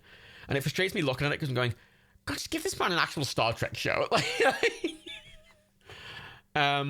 You really didn't like the first episodes of Lower Deck because they didn't like Starfleet at all, but once I got into the spirit, I loved it. Sending in drone joining Starfleet made me laugh so much that I had to pause the episode. Well, yeah, because that was a fucking episode of TNG. There's like a big episode, like Lower Decks, right? So someone asked earlier if you could watch Lower Decks without seeing any Star Trek, and I think you can, but Lower Decks is absolutely full of references, and you will appreciate it a lot more if you're a Star Trek fan. It's kind of made by Star Trek fans, kind of for Star Trek fans. It's very fan servicey, but like in not an obnoxious way. I mean, one of my favorite jokes in it is just it's just like, you know, those flash forward bits, you know, where it's like a classroom of kids being taught about someone, and it's about the guy on the show, and it's just like a flash forward joke scene, but they're talking about the guy, and then it cuts and go, now on to Starfleet's most important member, Chief Miles O'Brien, and it shows like a little cartoon version of Miles O'Brien. It cuts off. He valiantly stand behind, like, and there's that joke, right? It's fully referencing the joke. I don't know if any of you have seen the Miles O'Brien comics. There's a comic series of just, if you've not seen Star Trek, Miles O'Brien, he was the transporter chief in TNG, and he was on Deep Space Nine as the chief engineer. But in TNG, they would walk into the transporter room, and he'd just be stood behind this little desk, like ready to transport people. But a comic got made about the fact that, like, 99% of the time, no one is transporting. So 99% of the time, he's just stood there and nothing's happening and he's on his own. And so this is just this excellent little comic, like little web comic that's just him stood there on his own. And Lower Decks references it. Like, it doesn't reference the comic directly, but it references the joke that Miles O'Brien is just stood around, just awkwardly not doing anything. And it's really funny, and like that's something I really appreciate as like a big Star Trek nerd. Which if you hadn't watched Star Trek, you wouldn't appreciate in the same way. It's called Chief O'Brien at Work. I'm going to link it. It's just you'll get it from the header of just him like stood there looking slightly awkward. There's tons of it. It's such a good comic as well because it's the same frame. It's just him stood there not doing any, and sometimes it zooms into his face, but nothing's happening. He's just stood there. That's the joke. And there's like there's loads of them, and it's really funny. I love O'Brien. I'm embarrassed because he's Irish, and you know I like being Irish, and also he's great in DS9. He's great with Worf in DS9, but like I love Chief O'Brien at Work because in TNG he's just stood around not doing anything 99% of the time. I love it's got 323 episodes of this fucking comic. I'm looking, apparently there's a new comic that they're doing called Wesley Crusher Interdimensional Bachelor. It seems just him going about being this, like... It's just a load of comics of Wesley Crusher as a big fucking orb man going about being Wesley Crusher. I've not seen this before. This is quite fun. Oh, God, I love Star Trek. Because Star Trek to me is kind of light. It does heavy stuff, but it's kind of light. That's my thing with Star Trek. I think Star Trek is like light. It's majorly hopeful, and it's a utopia. And it's got little bits in it that are dark, and like it does really serious bits, and it has these really emotional beats because it has really good actors doing it. But like a lot of it's light, you know, you will have Ava Lee Brooks on DS9 doing that amazing episode where he's doing this monologue to the camera about the cost of war and the sacrifices of war, and he's just doing this amazing monologue. And honestly, it's a fucking Oscar-worthy performance of just, it's incredibly serious and poignant and amazing, right? It's just so good. But DS9 simultaneously has an episode like that, and also an episode where they just go and play baseball on a holodeck, and it's really silly. You know, like TNG simultaneously has an episode about Captain Picard getting, you know, assimilated by the Borg and dealing with the PTSD of that. And it also has an episode where Q turns up and puts them all in a fucking, like, Shakespeare, like a Robin Hood play. And Worf stood there, a big fucking Klingon cunt, and this little, like, leotard, this little purple leotard with a fucking, like, a little musical instrument. And he's like the merry man. And there's the classic line of him going, "I am not a merry man." And it's funny. And it's light, and Data has so many funny lines, but it's not a comedy. Right? Like, it's not a comedy. It just is very funny a lot of the time. And it knows when to be serious and when to be funny. But its overall tone is light, whereas Picard and Discovery have an overall tone of it being dark and really moody and serious and gritty. And then it tries to interject these really, I think, over-the-top jokes in to try and balance it. And it makes it just feel like Justice League. You know, in Justice League, and everyone was complaining about Justice League because it's like it's really being moody and Zack Snydery, and then it suddenly cuts, and it's just this really obvious added in joke to break up the tension from fucking what's his face, the guy who did the Avengers. And then it cuts back to it being really moody, and it's like, hang on, that's really jarring. And that's what Discovery and Picard do. Whereas TNG was never that dark. I mean, it kind of went to dark places, but it was always fairly light. And if it was going dark, it sort of ramped down to dark, stay dark, and then come back up slowly. It wouldn't just go all over the place. And that's why I think TNG is just the best thing. And that's why Lower Decks is really good, because it's a comedy, but it understands the tone of Star Trek that people liked. Like, it understands the TNG tone. And while it's trying to be a comedy, it understands the tone of TNG and it understands what TNG was and is, and it's clearly loving it. I want to point out something. I've shown this off a few times, but there's an episode of TNG where Data takes over the Enterprise and he does this bit where he pretends to be Picard and he puts in a big code. I'm a big enough Star Trek nerd that I know the code off by heart. It's 52 digits long. 17346732147 Charlie 32789777643 Tango 732 Victor 7311788 732476789764376 long. In Picard's voice. I just know that off the top of my head now. I can just call it whenever I want. Why? I don't know. There's times when I haven't thought about it for like the other month. I thought about it and went, I haven't thought about that for a year. I wonder if I still remember it. Yep. Yeah, I just remember it. And the reason I remember it, Axel, is because there was a song that Pogo did. Pogo, who just went weirdly racist and sexist and like a big dick. He did this but ignoring that for a moment, he did this really amazing Star Trek song, like this remix thing. It was amazing. I mean, he went all out on the production of it. It looked amazing.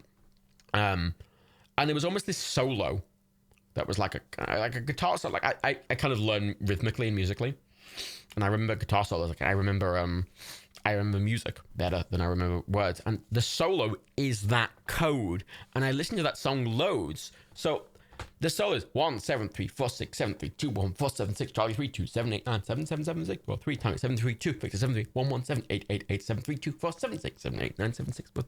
It's musical. And because I listened to it so many times, I just remember it. And it's not. The thing is, it's not memory. It's almost muscle memory, like music. Because I'm good with music. Like I learn everything by ear, and I learn everything by memory, and I can play songs by memory and just by muscle memory, and that code is in the same part of my brain that the muscle memory for playing songs is, rather than information. I can't remember anyone's names. I've illustrated that when I keep going, oh, I remember the guy who was in the film, I don't remember people's names. But I remember that 52-digit code because it's rhythmic and musical in the context of that Pogo song, which is very good. And I don't recommend watching Pogo. 17346732147 Charlie 32789777643 Tango 732 Victor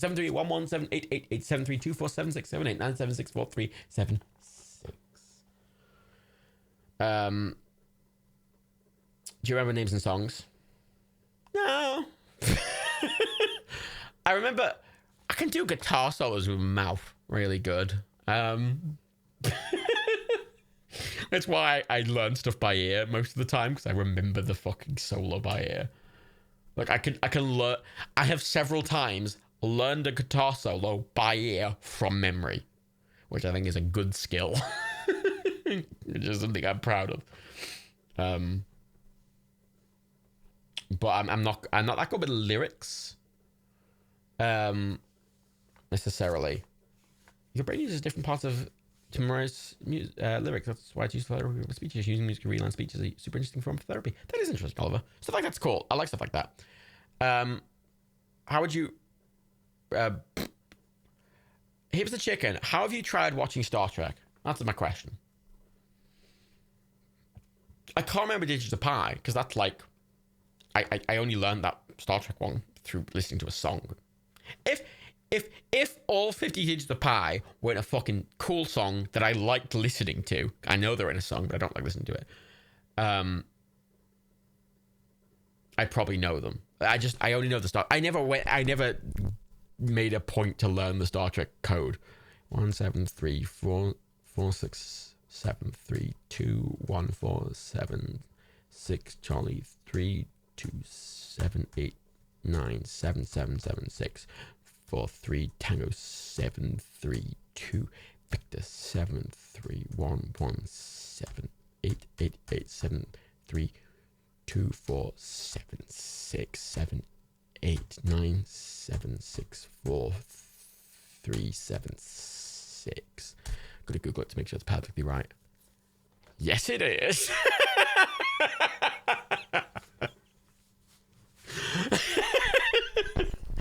Sometimes I worry I trail off at the end, but no, it's right. Kind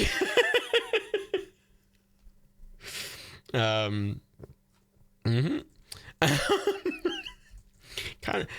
I typed it out and went, "Oh, that's pretty long." There was a time when I tried. It's 52 inches long. There was a time when I tried to use it as part of a password, but because it's so long, the password login thing would time out before I typed it all, so I couldn't use it. That's how you learn the name of Lamp. Yeah. Hippos checking. I've watched season 1 of TNG, season 1 of the original, season 1 of Enterprise. So, season 1 of TNG is rough.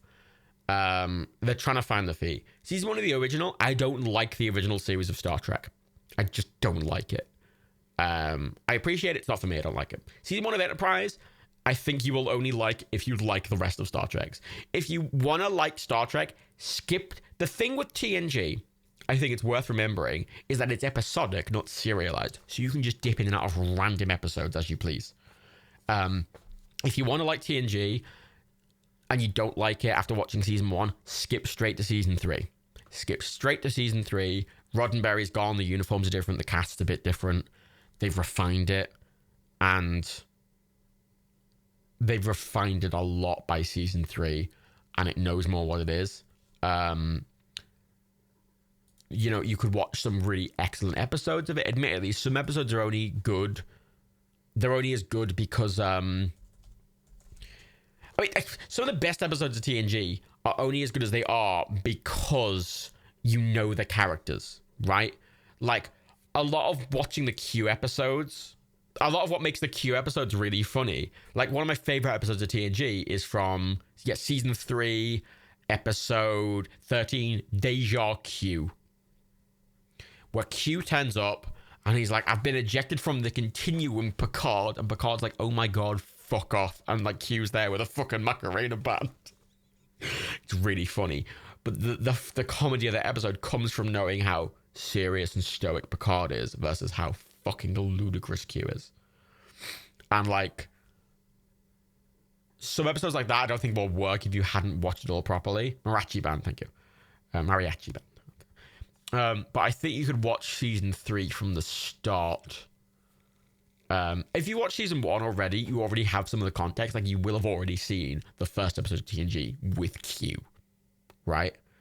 And I think TNG is so good. Like, when I rewatch it, I don't rewatch it in order. I just sort of watch random episodes. Like, I watched fucking the Borg episode, The Best of Both Worlds, which is from season 3 at the end. I watched fucking one of my favorite episodes. Let me find it. Which is one I watch all the fucking time.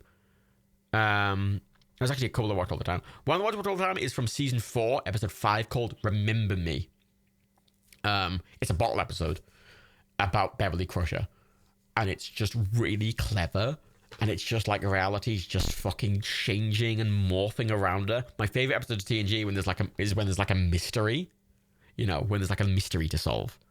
And you're seeing it from one character's point of view, and kind of stuff's weirdly changing. Like, why the fuck is this changing? And everyone's like, I don't know what you're talking about. And like, what? And they're having to figure it out. Remember Me is really good. I like that episode a lot.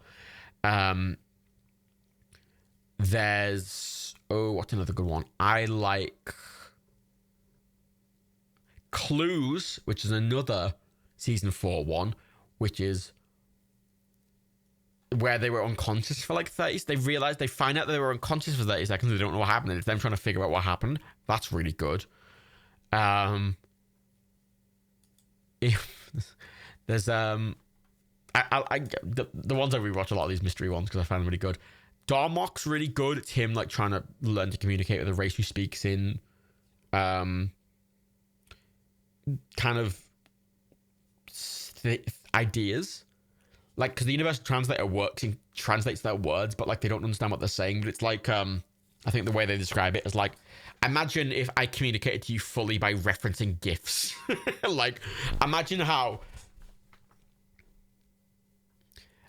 if the way I said "oh no" was instead me saying Manny runs to the window, paper in hand, shocked look, to describe him running up with the "oh no" sign, but I don't actually say "oh no." Like, if that's how I said the word "oh no," I said the word Manny running to the window, paper in hand. You would have no idea what the fuck I was saying unless you had the basis for the reference. And that's what that episode's really good at. It's him learning to communicate with a race who speaks entirely in references. Timber, his arms wide, like in and he's trying to understand what they're referencing and like trying to, like, it's really cool. It's really good. I like that episode a lot. There's what's another one I like? Fucking season 5, episode 18, Cause and Effect, where they're in a fucking time loop, where like the Enterprise gets destroyed at the end of every fucking time loop, and every time loop something's changing very slightly. It's really cool.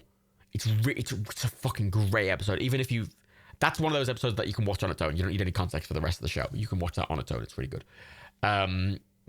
It's really good. There's what's another good one? And that's the next one. I just fucking love that one. The Inner Light's a very famous one, but I think the Inner Light only works as well as it does if you've seen a lot of the rest of it. It only works as good if you've seen a lot of the rest of it. Another good one is what's the other one I really fucking like?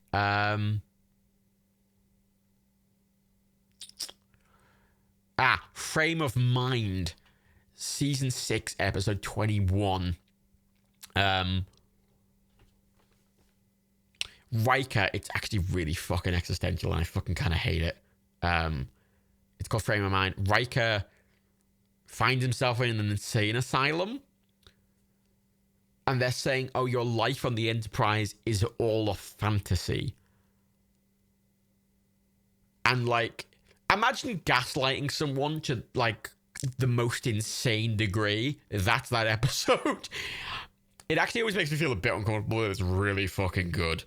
The one where Worf, Troy, and Data are having a go game is that one. Or the one where the Enterprise keeps time looping. Another one I really like is called Timescape. That's another season 6 one, episode 25, where there'll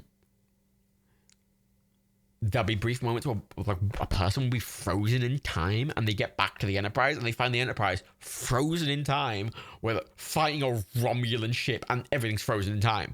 But like Picard, LaForge, Data, and Troy are just able to walk around going, what the fuck? Really good. Because they're just trying to, like, they're just looking at, like, it's basically, they're doing Obra Dinn. Basically, they're walking around the Obra Dinn, but it's all frozen in time. I'm like, what the shit's going on? Excellent. So good. So fucking good. It's another one I really fucking like. It's another Riker one. Which one is it? Fuck. I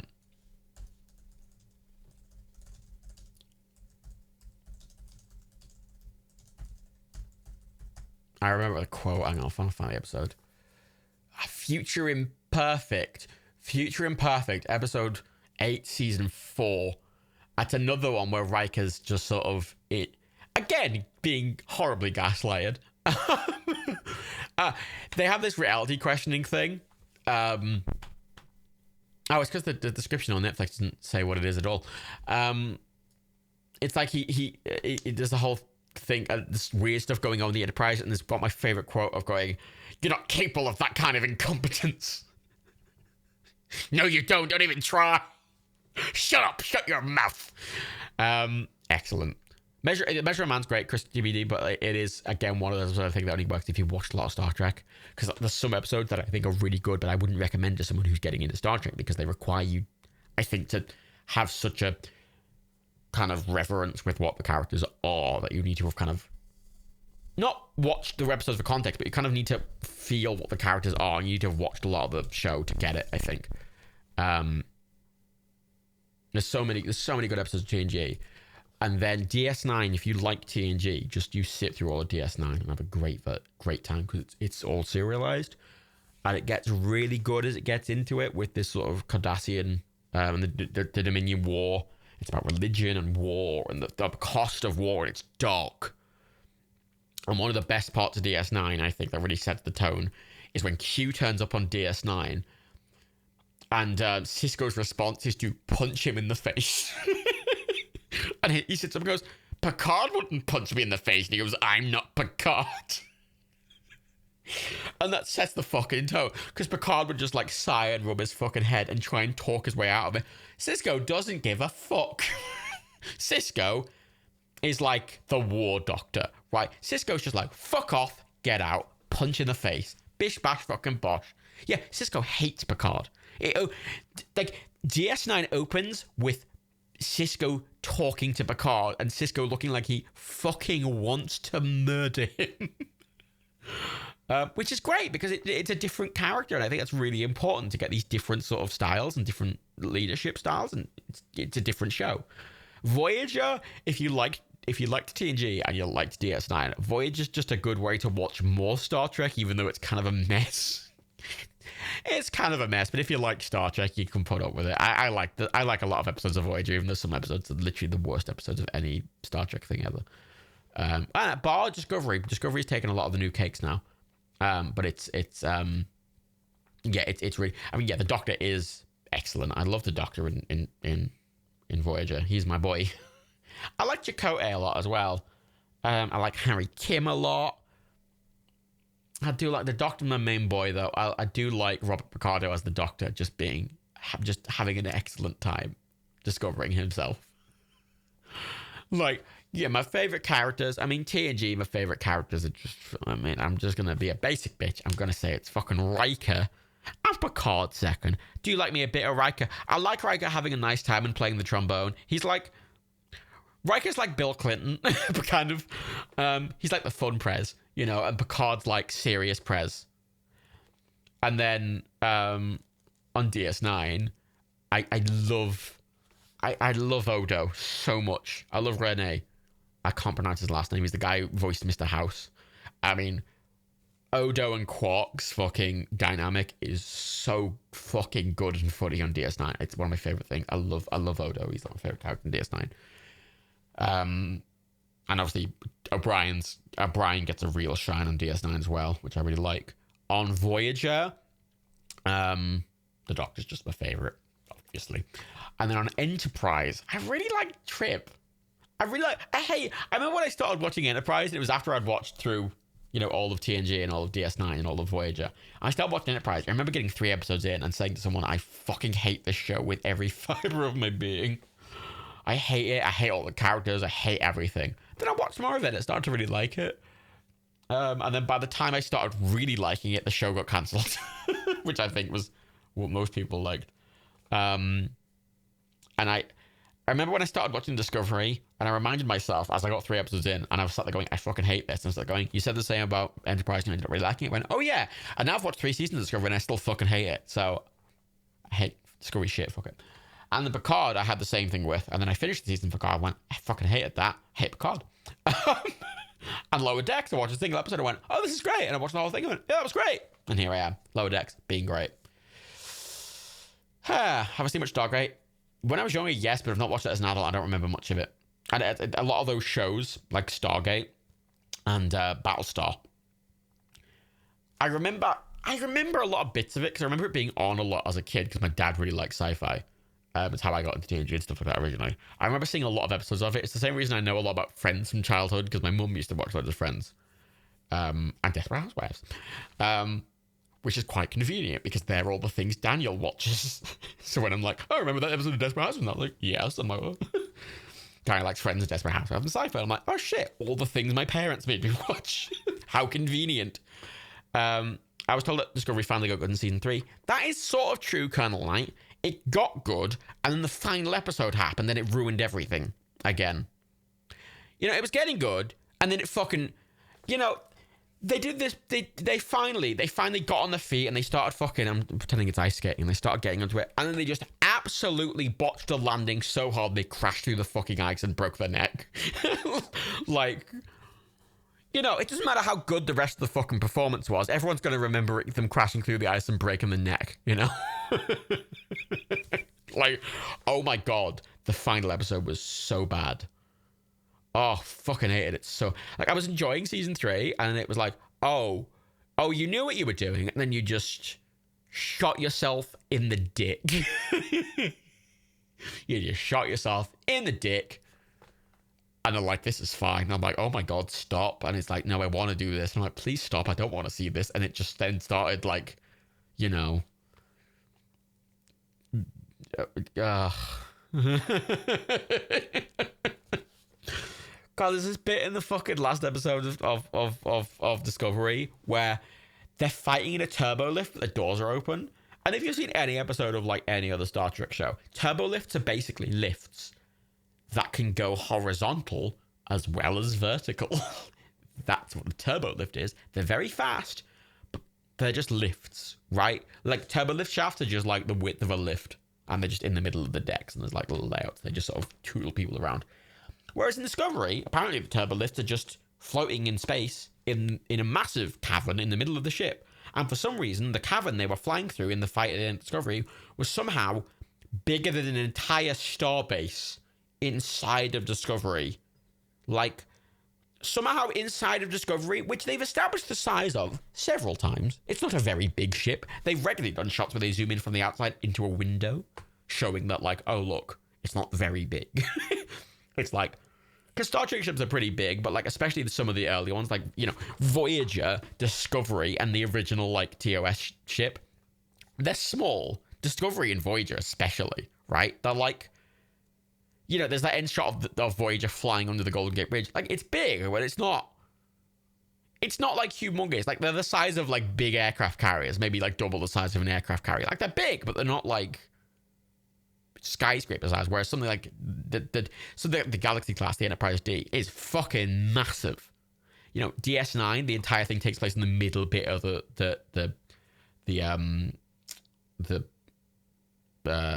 starbase. Like, just the little internal bit, which is quite small, but the rest of it's massive. And Discovery, they keep showing the size of it, and it's like, oh, that's quite small. It's like the size of like a fucking aircraft carrier, right? Like a normal, like an aircraft carrier that exists today. And then they're just fighting in the turbo lift, and then they're just in this massive cavern inside the ship, and the cavern's like the size of it's like the size of a fucking city. And it just immediately took me out of it. Went, oh, they don't give a fuck. And also, the entire end of that season of Discovery ends with big fist fights and killing people. And I'm like, oh, you didn't learn anything, did you? Like, a lot of the season 3 of Discovery is then trying to do, like, democracy and diplomacy. And I'm like, oh, this is getting good. They're doing democracy and diplomacy. And then it ends with them going, oh, democracy doesn't work. Punching works. And they punch everyone. I'm like, oh. God, it's like you learned a lesson and then somehow took the exact wrong answer from it. You know? Insane. Yet you see Voyager next to humans. Like, they're big. They're not insanely like, Enterprise D is insanely massive. But, like, Voyager and, like, Discovery, they're meant to be smaller ships. Like, one of my favorite things about the JJ Star Trek films is, because one of the things that JJ did with his Enterprise is he made his Enterprise fucking massive. Like, they purposely made their, like, original Enterprise, like, huge. Like, it's bigger than the Enterprise D. Like, they're huge.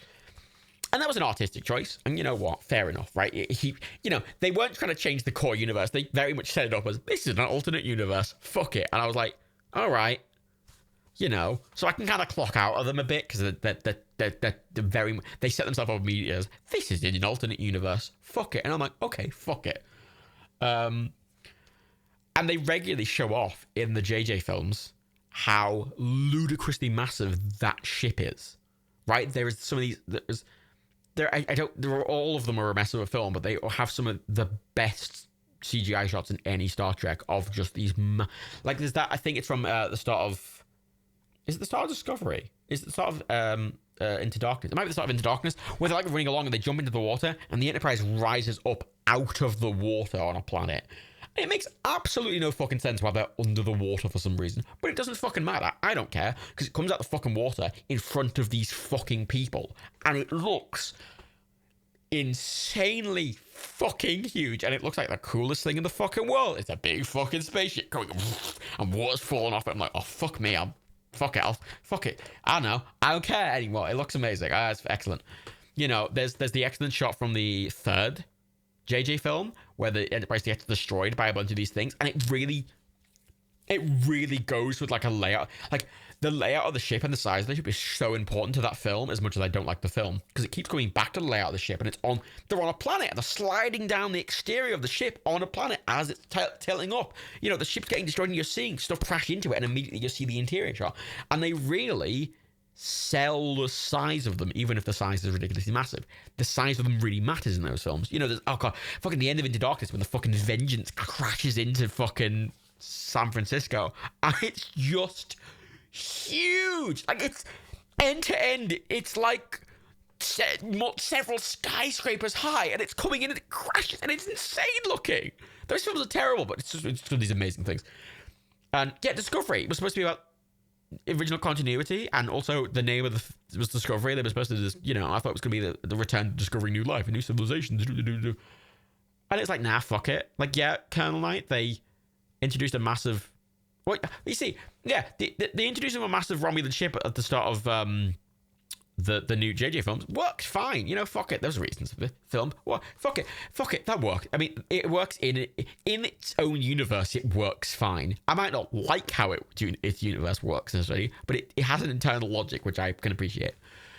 Whereas Discovery tries to just rewrite the logic, and I'm like, well, hang on, what? And it, like, Discovery starts with like, oh, look at these massive Klingon ships. I'm like, what the fuck is that? And it's like, look, the Klingons. And I'm like, what? These aren't Klingons. And it's like, oh, remember when all this shit happened? I'm like, no. And then the Enterprise turns up, and Captain Pike's like, I'm Captain Pike. I'm like, oh, fuck Captain Pike, you can have me. And they walk into the Enterprise fucking main deck. I'm like, oh my god, these set designers had a great time. The new fucking uniforms look amazing. The Enterprise redress looks amazing. And they're doing a Captain Pike show, and I'm so into a fucking Captain Pike show, because the only bit about fucking Discovery I liked was fucking Captain Pike having a nice time in the Enterprise. Like, oh yeah, magical teleporting mushroom ship. What? You know what? I could buy that as a thing. They just don't do anything interesting with it either. Like, oh, you've got a ship that can literally teleport anywhere instantly, and your strategy is to just do things you could normally do in warp, but just a bit faster. I'm like, okay. How boring. Great. Imagine if fucking Voyager had the tech they could fucking clip home immediately. And you'd think, oh, a ship like that, maybe it's going to go discover a new ship. Nah. It's just going to, you know, I think a distance a normal ship could warp in like, I don't know, a couple of days. It's going to be like, oh, I'm just going to do that like that. I'm like, okay. I mean, a normal ship could have done that in a couple of days. It's not a big of a deal. It's like, oh, but I can do it instantly. I'm like, yeah, but what? So? And you know what that means as well, right?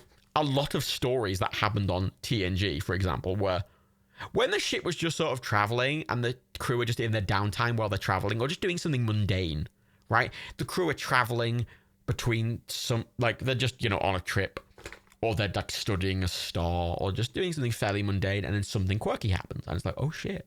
And DS9, a lot of what DS9 is like, there's like war and shit happening, there's a lot of downtime, there's a lot of bits where just nothing's happening, and a lot of the episodes of that are just where nothing's happening, so like there's interpersonal shit going on. Same with Voyager, right? A lot of it is them just traveling through space, going, oh shit, space, you know, or they're just doing shit, whereas, and like, Discovery never lets itself breathe. It's always like, oh, we're here now. And I'm like, oh, you've given yourself no space to breathe at all. You just have no downtime whatsoever. It's never nothing. Something's always happening, and it's always very urgent. And I'm like, oh, can you just calm down? And this instant traveling thing just makes that worse, because it means that there's never any downtime, because they're always just fucking jumping everywhere. And they never do anything interesting with it. And the characters are always annoying. And also, the entire bridge crew is for some reason like fucking early 20s, which they're all very young. Which really annoys me. Because there was always a running thing, and like in a lot of Starfleet ships, like a lot of the bridge crew were a lot older. Like there were a lot of them were quite young as well, but like there were a lot of very senior older people. And Discovery's just full of young cunts, and I'm like, can we? And they're all making these young, like, millennial jokes. And I'm like, oh. And they swear a lot, which I know sound weird coming from me. But, like, feels a bit unrefined coming from Star Trek, you know? Like, they swear a lot on Discovery. They swear a lot on Picard as well. I'm like, can you not? And they're like, you know what the moral of Picard was? The world's dark and shit now. I'm like, oh, for God's sake. They're like, oh, the world's moody and gritty. And I'm like, we have so many moody, gritty sci-fis. I don't need another one. I'm like, oh yeah, but Starfleet's really moody and gritty, and the universe is really moody and gritty. And I'm like, there is literally a billion moody and gritty sci-fis. I don't need another one. Star Trek was the one that was really hopeful and like optimistic and like nice, and everyone was having a nice time, you know. And there was some like wacky shit going on, but everyone was generally having quite a nice time. But like Picard's just like, everything's bad now. I'm like, oh, why? And it's like, oh, we're not your daddy Star Trek. We're edgy. Oh, fuck off. It's not Star Trek if it's just edgy, dark sci-fi. There's literally a billion of those. There is literally a billion of those. Like, yeah, Enterprise did get the age of their bridge crew spot on. I actually really liked Enterprise once it got into it. It does some over weird sex shit, which I thought was weird. And Dr. Phlox is a whole thing. Dr. Phlox is... I do like Dr. Phlox and his weird tongue. But...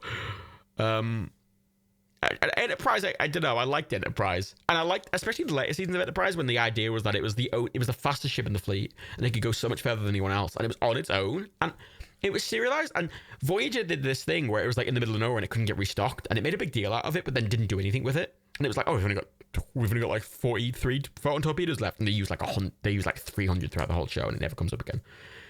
Whereas in Enterprise, I remember in like the final season or the second to last season, they were like, there was a bit where they're like, oh, we only have one shuttlecraft left, and they're like, oh. And that's a big thing throughout the whole thing. And then like one episode of like, oh, we have to use the last shuttlecraft, and like, oh fuck. And then they use the last shuttlecraft and they don't have any shuttlecraft left. And the ship is just literally falling apart. And they're walking through the corridors and there's fucking girders in the way and shit. Because they've been beat to shit. And no one can come and help them. You know, and they're out of torpedoes and like, oh fuck, we got no torpedoes left. I'm like, oh, we've got one shuttle left. I'm like, I guess we'll have to make do with that then. And they just do. And I think that was something Voyager never did that Enterprise did. And I thought they did it really well. Because I'm like, oh, they're actually scrapping. You know, the chat, they're going, oh shit, we've got really limited resources. We've only got this thing. We have to come up with a creative solution with the few, like, we've got to MacGyver our way out of this situation, you know. And they don't have magical, like, replicators or anything. They just have to MacGyver their way out of the situation. And it feels fun, and I like it. And also, yeah, there's Beagle. There's oh, what's his name? Phobos? Oh, it's Phobos, isn't it? Oh, please tell me it's Phobos. Portos! I was close. Portos the Beagle. I love Portos. Oh, he's so good. He's got a little pet beagle. I mean, come on. Can you really hate the captain that had a beagle? I can't hate the captain that had a beagle. Can you?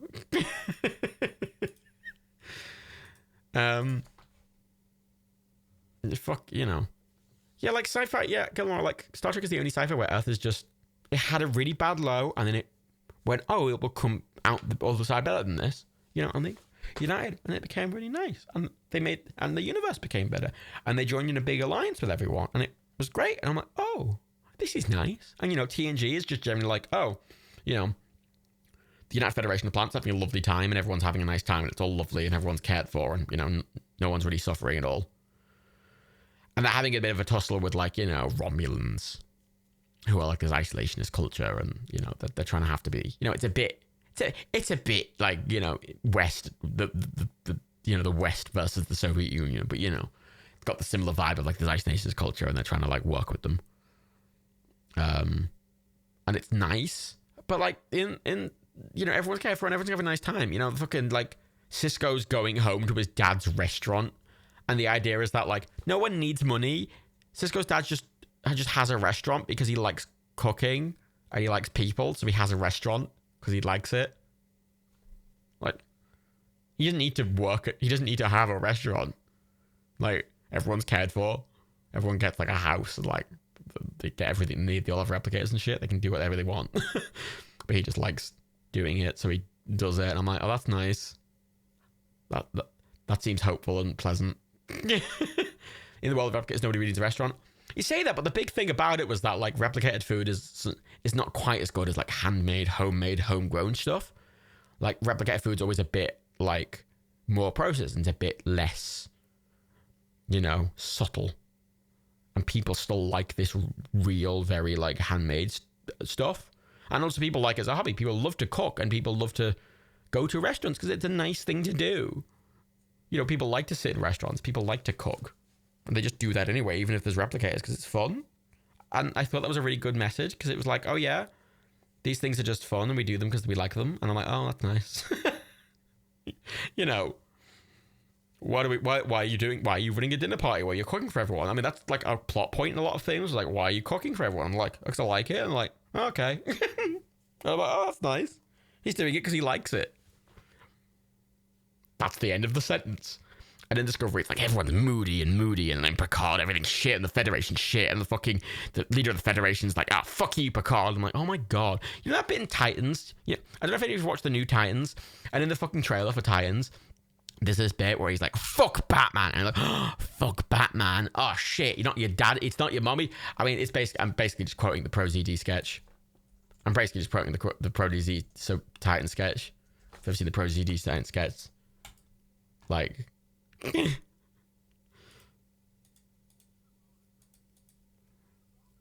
I mean, I'm just gonna play the sound from it. Who are you? And then Robin looks at them all and goes, fuck Batman. Oh my goodness. That is a no-no word. And then he takes the gun and he shoots all the guys, and then he stabs on a guy's neck. Wait, does Robin kill people? Who cares? The teens love that stuff. That's what they do in Fort Fight. You mean Literally, that feels like the description of a Discovery in Picard.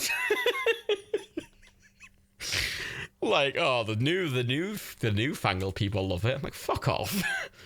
It feels like they've changed Star Trek to just fit fit a trend rather than it just being Star Trek. Because then it's just not Star Trek. It's just like another moody sci-fi. And like, there's like a billion moody sci-fis. If you want to make a moody sci-fi, just make a moody sci-fi. Don't fuck with the one hopeful fucking cunt, you know. Yeah, like that's the thing, Gamora. They just run to because it's a luxury. Like, it's nice. And they just do things because they like doing it. You know, like, you know, Riker's always doing these poker games, and they're betting, but they're not winning anything. They're betting like chips, but they're not betting for money. Like, sometimes they're just betting for like, oh, you have to bake me a cake. Like, it's so innocent. There's that one where it's like, oh, you have to dye your hair blonde, and she's like, oh, you have to shave your beard. Like, oh, high stakes game. I'm like, that's such a luxury to just where nothing, it doesn't matter. Everyone's just having a nice time. You know, why is everyone on the Enterprise? That's because they want to explore and have a nice time. Like, okay. They're not military personnel. They want to explore and have a nice time. Exploring the universe. Studying stars because they think they're cool. Cool. But nah. Everyone's edgy and moody and like pew pew pew pew pew pew pew pew fucking kicks. Let's do a cool fucking fist fight on a fucking turbo lift. It's flying around and I'm like, oh, fuck off. Oh, but how could we end the series without a load of fist fights and murder? And I'm like, could you? I don't know. Democracy. So a lot of fucking TNG finales are. They just there's a big escalation and then they're like. Then they figure out a very clever democratic way out of it, and then everyone's fine, and they're like, oh, this is better, and everyone's like, cool, and they sign a little thing. I'm like, oh, it's nice. Sarah Jane Adventures targeted for you, Discovery shit. But the thing, Discovery doesn't feel like it's targeted for a younger audience. It feels like it's targeting non-Star Trek fans by appealing to this, like, dark, gritty shit that's really popular, and it's like, you didn't need to appeal to the dark, gritty shit. Star Trek is fairly thematically attractive, especially now when everyone's miserable. Having this like hopeful glimmer is fine. You don't need to make it moody. Like, it's already going to be big because it's Star Trek, and if it's nice and everyone's having a nice time, people are going to enjoy it. Instead of it being really moody, like, what? All it did was make it miserable and alienate a lot of people who liked Star Trek. And it brought some new people in, but like, then they'd like Star Trek. But they don't really like Star Trek. They like Discovery, which isn't anything like any of the other Star Treks. I was like, what's the point in bringing new people into the franchise with something that has nothing to do with the rest of the franchise? It's like, it's like if we tried to bring people into Nerdcube by being like, look at our fucking like Fortnite streams. You know, look at our child-friendly Fortnite streams. Look, become a Nerdcube fan with our child-friendly Fortnite streams. It's like, what's the point? Because none of the rest of it's at all like that. It's completely unrelated. Yeah, right away, Earth's racist in Picard, and like fucking all the robots are assholes, and like fucking everyone's horrible to each other, and the Federation tells Picard to go fuck himself. And there's that bit where fucking like Picard's fucking what was her name? I can't remember her name. Picard's like first officer after Riker. She's like living in a trailer in the desert and is complaining about Picard having a fancy chateau with all his wine. I'm like, you're in a post-scarcity society. Why the fuck are you living in a trailer in the desert? This isn't a thing. There's no scarcity. You can have whatever you want. You fucking what the fuck? Why are you living in a trailer in the desert? There's no poverty.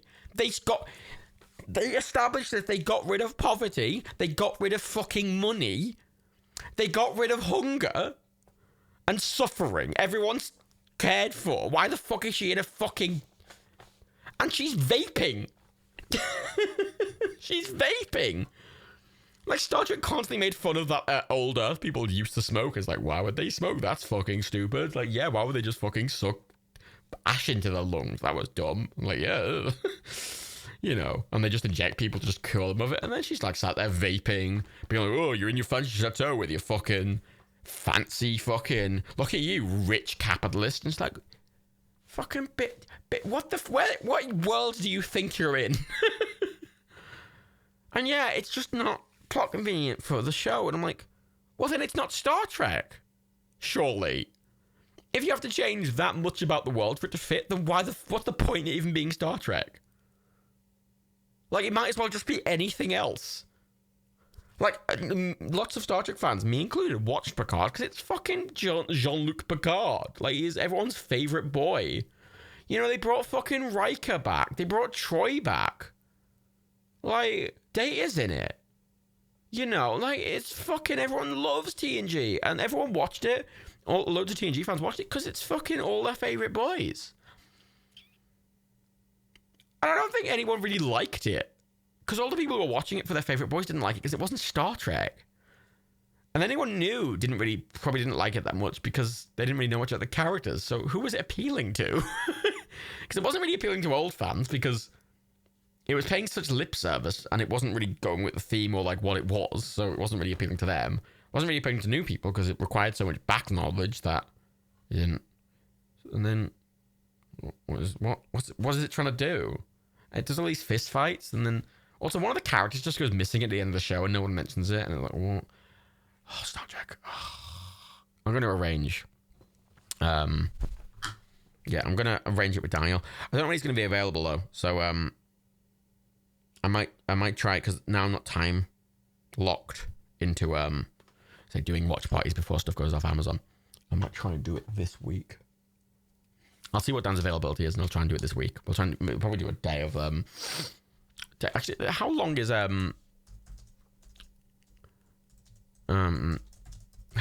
all of Lower Decks?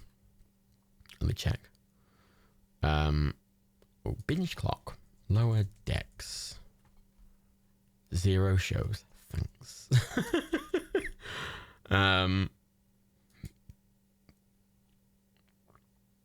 It's not on Binge Clock. Excellent. Well, let me just look on it on Amazon.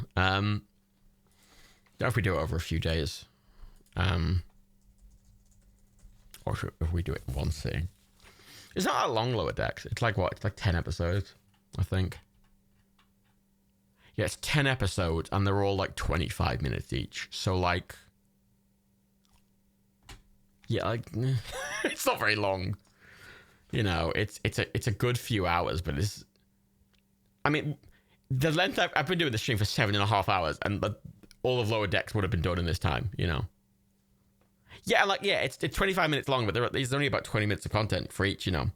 But even then, I'd take the full length to account for like little breaks or whatever the fuck, you know. So like, even then, it's like, what? It'd be 4 hours, 4.5 hours. Like that's totally fine.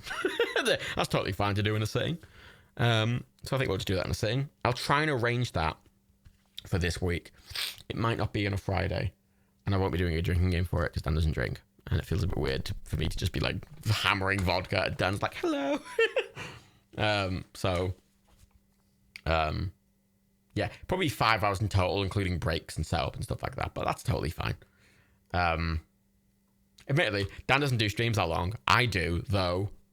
I probably found doing a stream that long. All my streams are like super long, and Dan's like, I'm gonna do 2 hours. I'm like, but Dan has CFS, and I don't.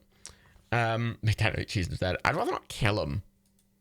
I mean, the appeal about alcohol is always like, you know, you get more pissed throughout the drinking game and you get a bit more excited. And I think that adds a fun element to it. Obviously, other people can kind of join in with it.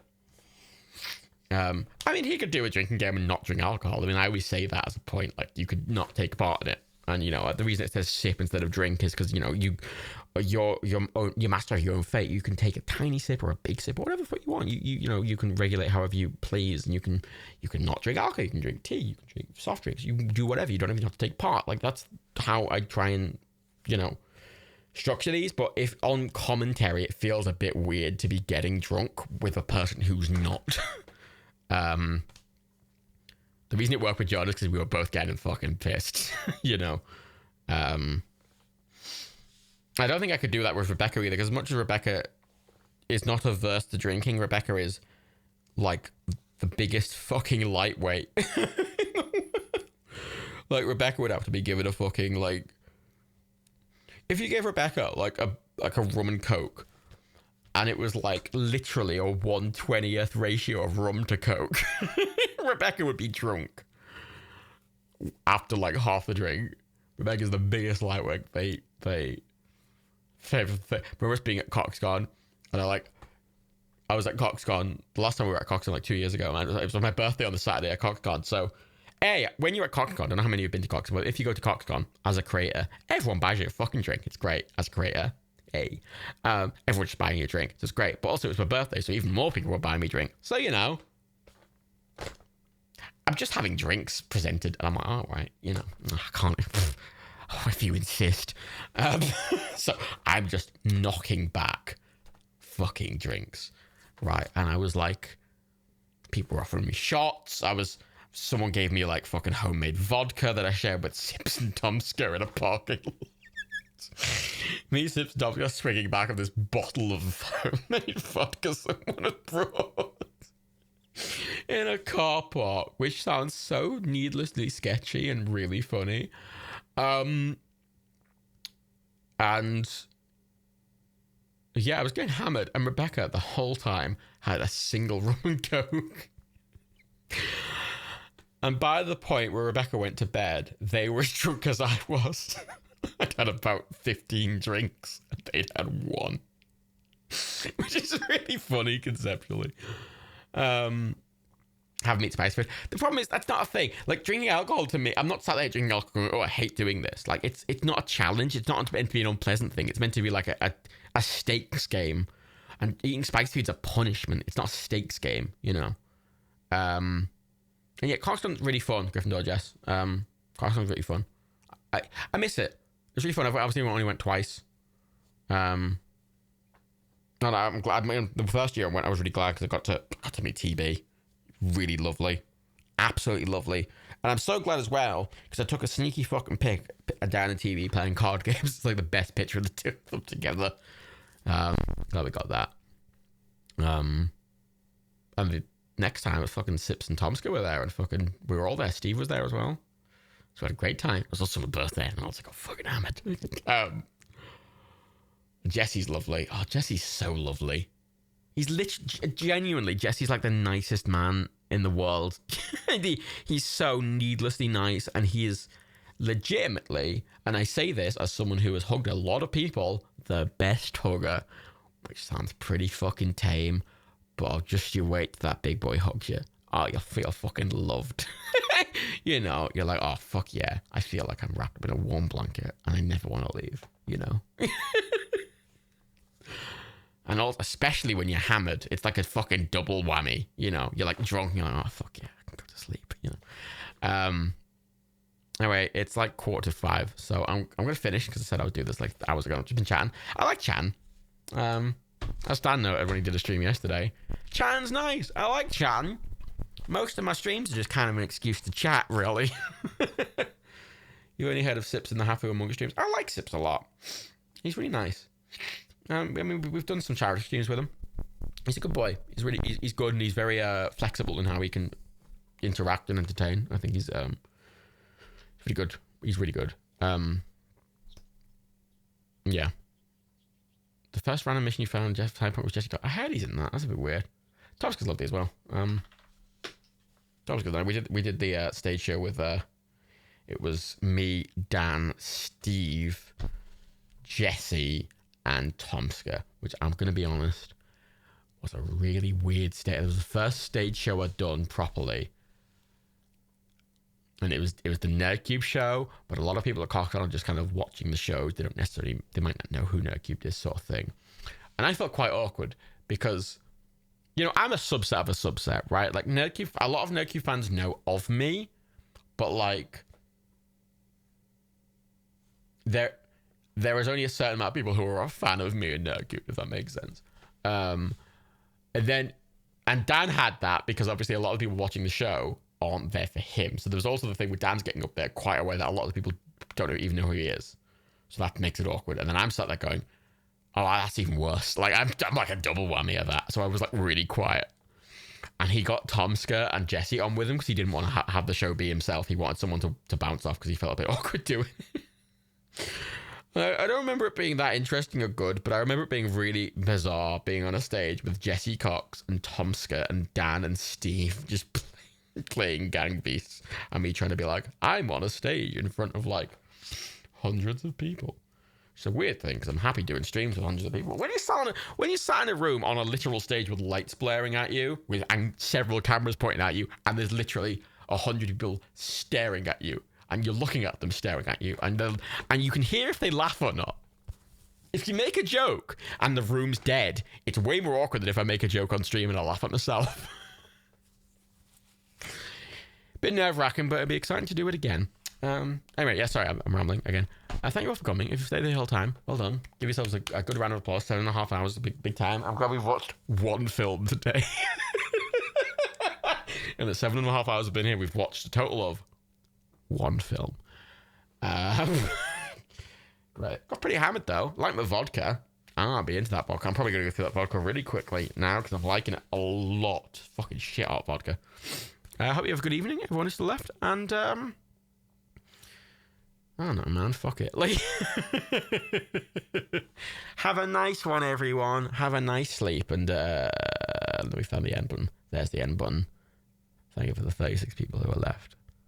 Thanks, hearts, XXO, XO, XO, XO, XO, etc. Goodbye. It's a kissy.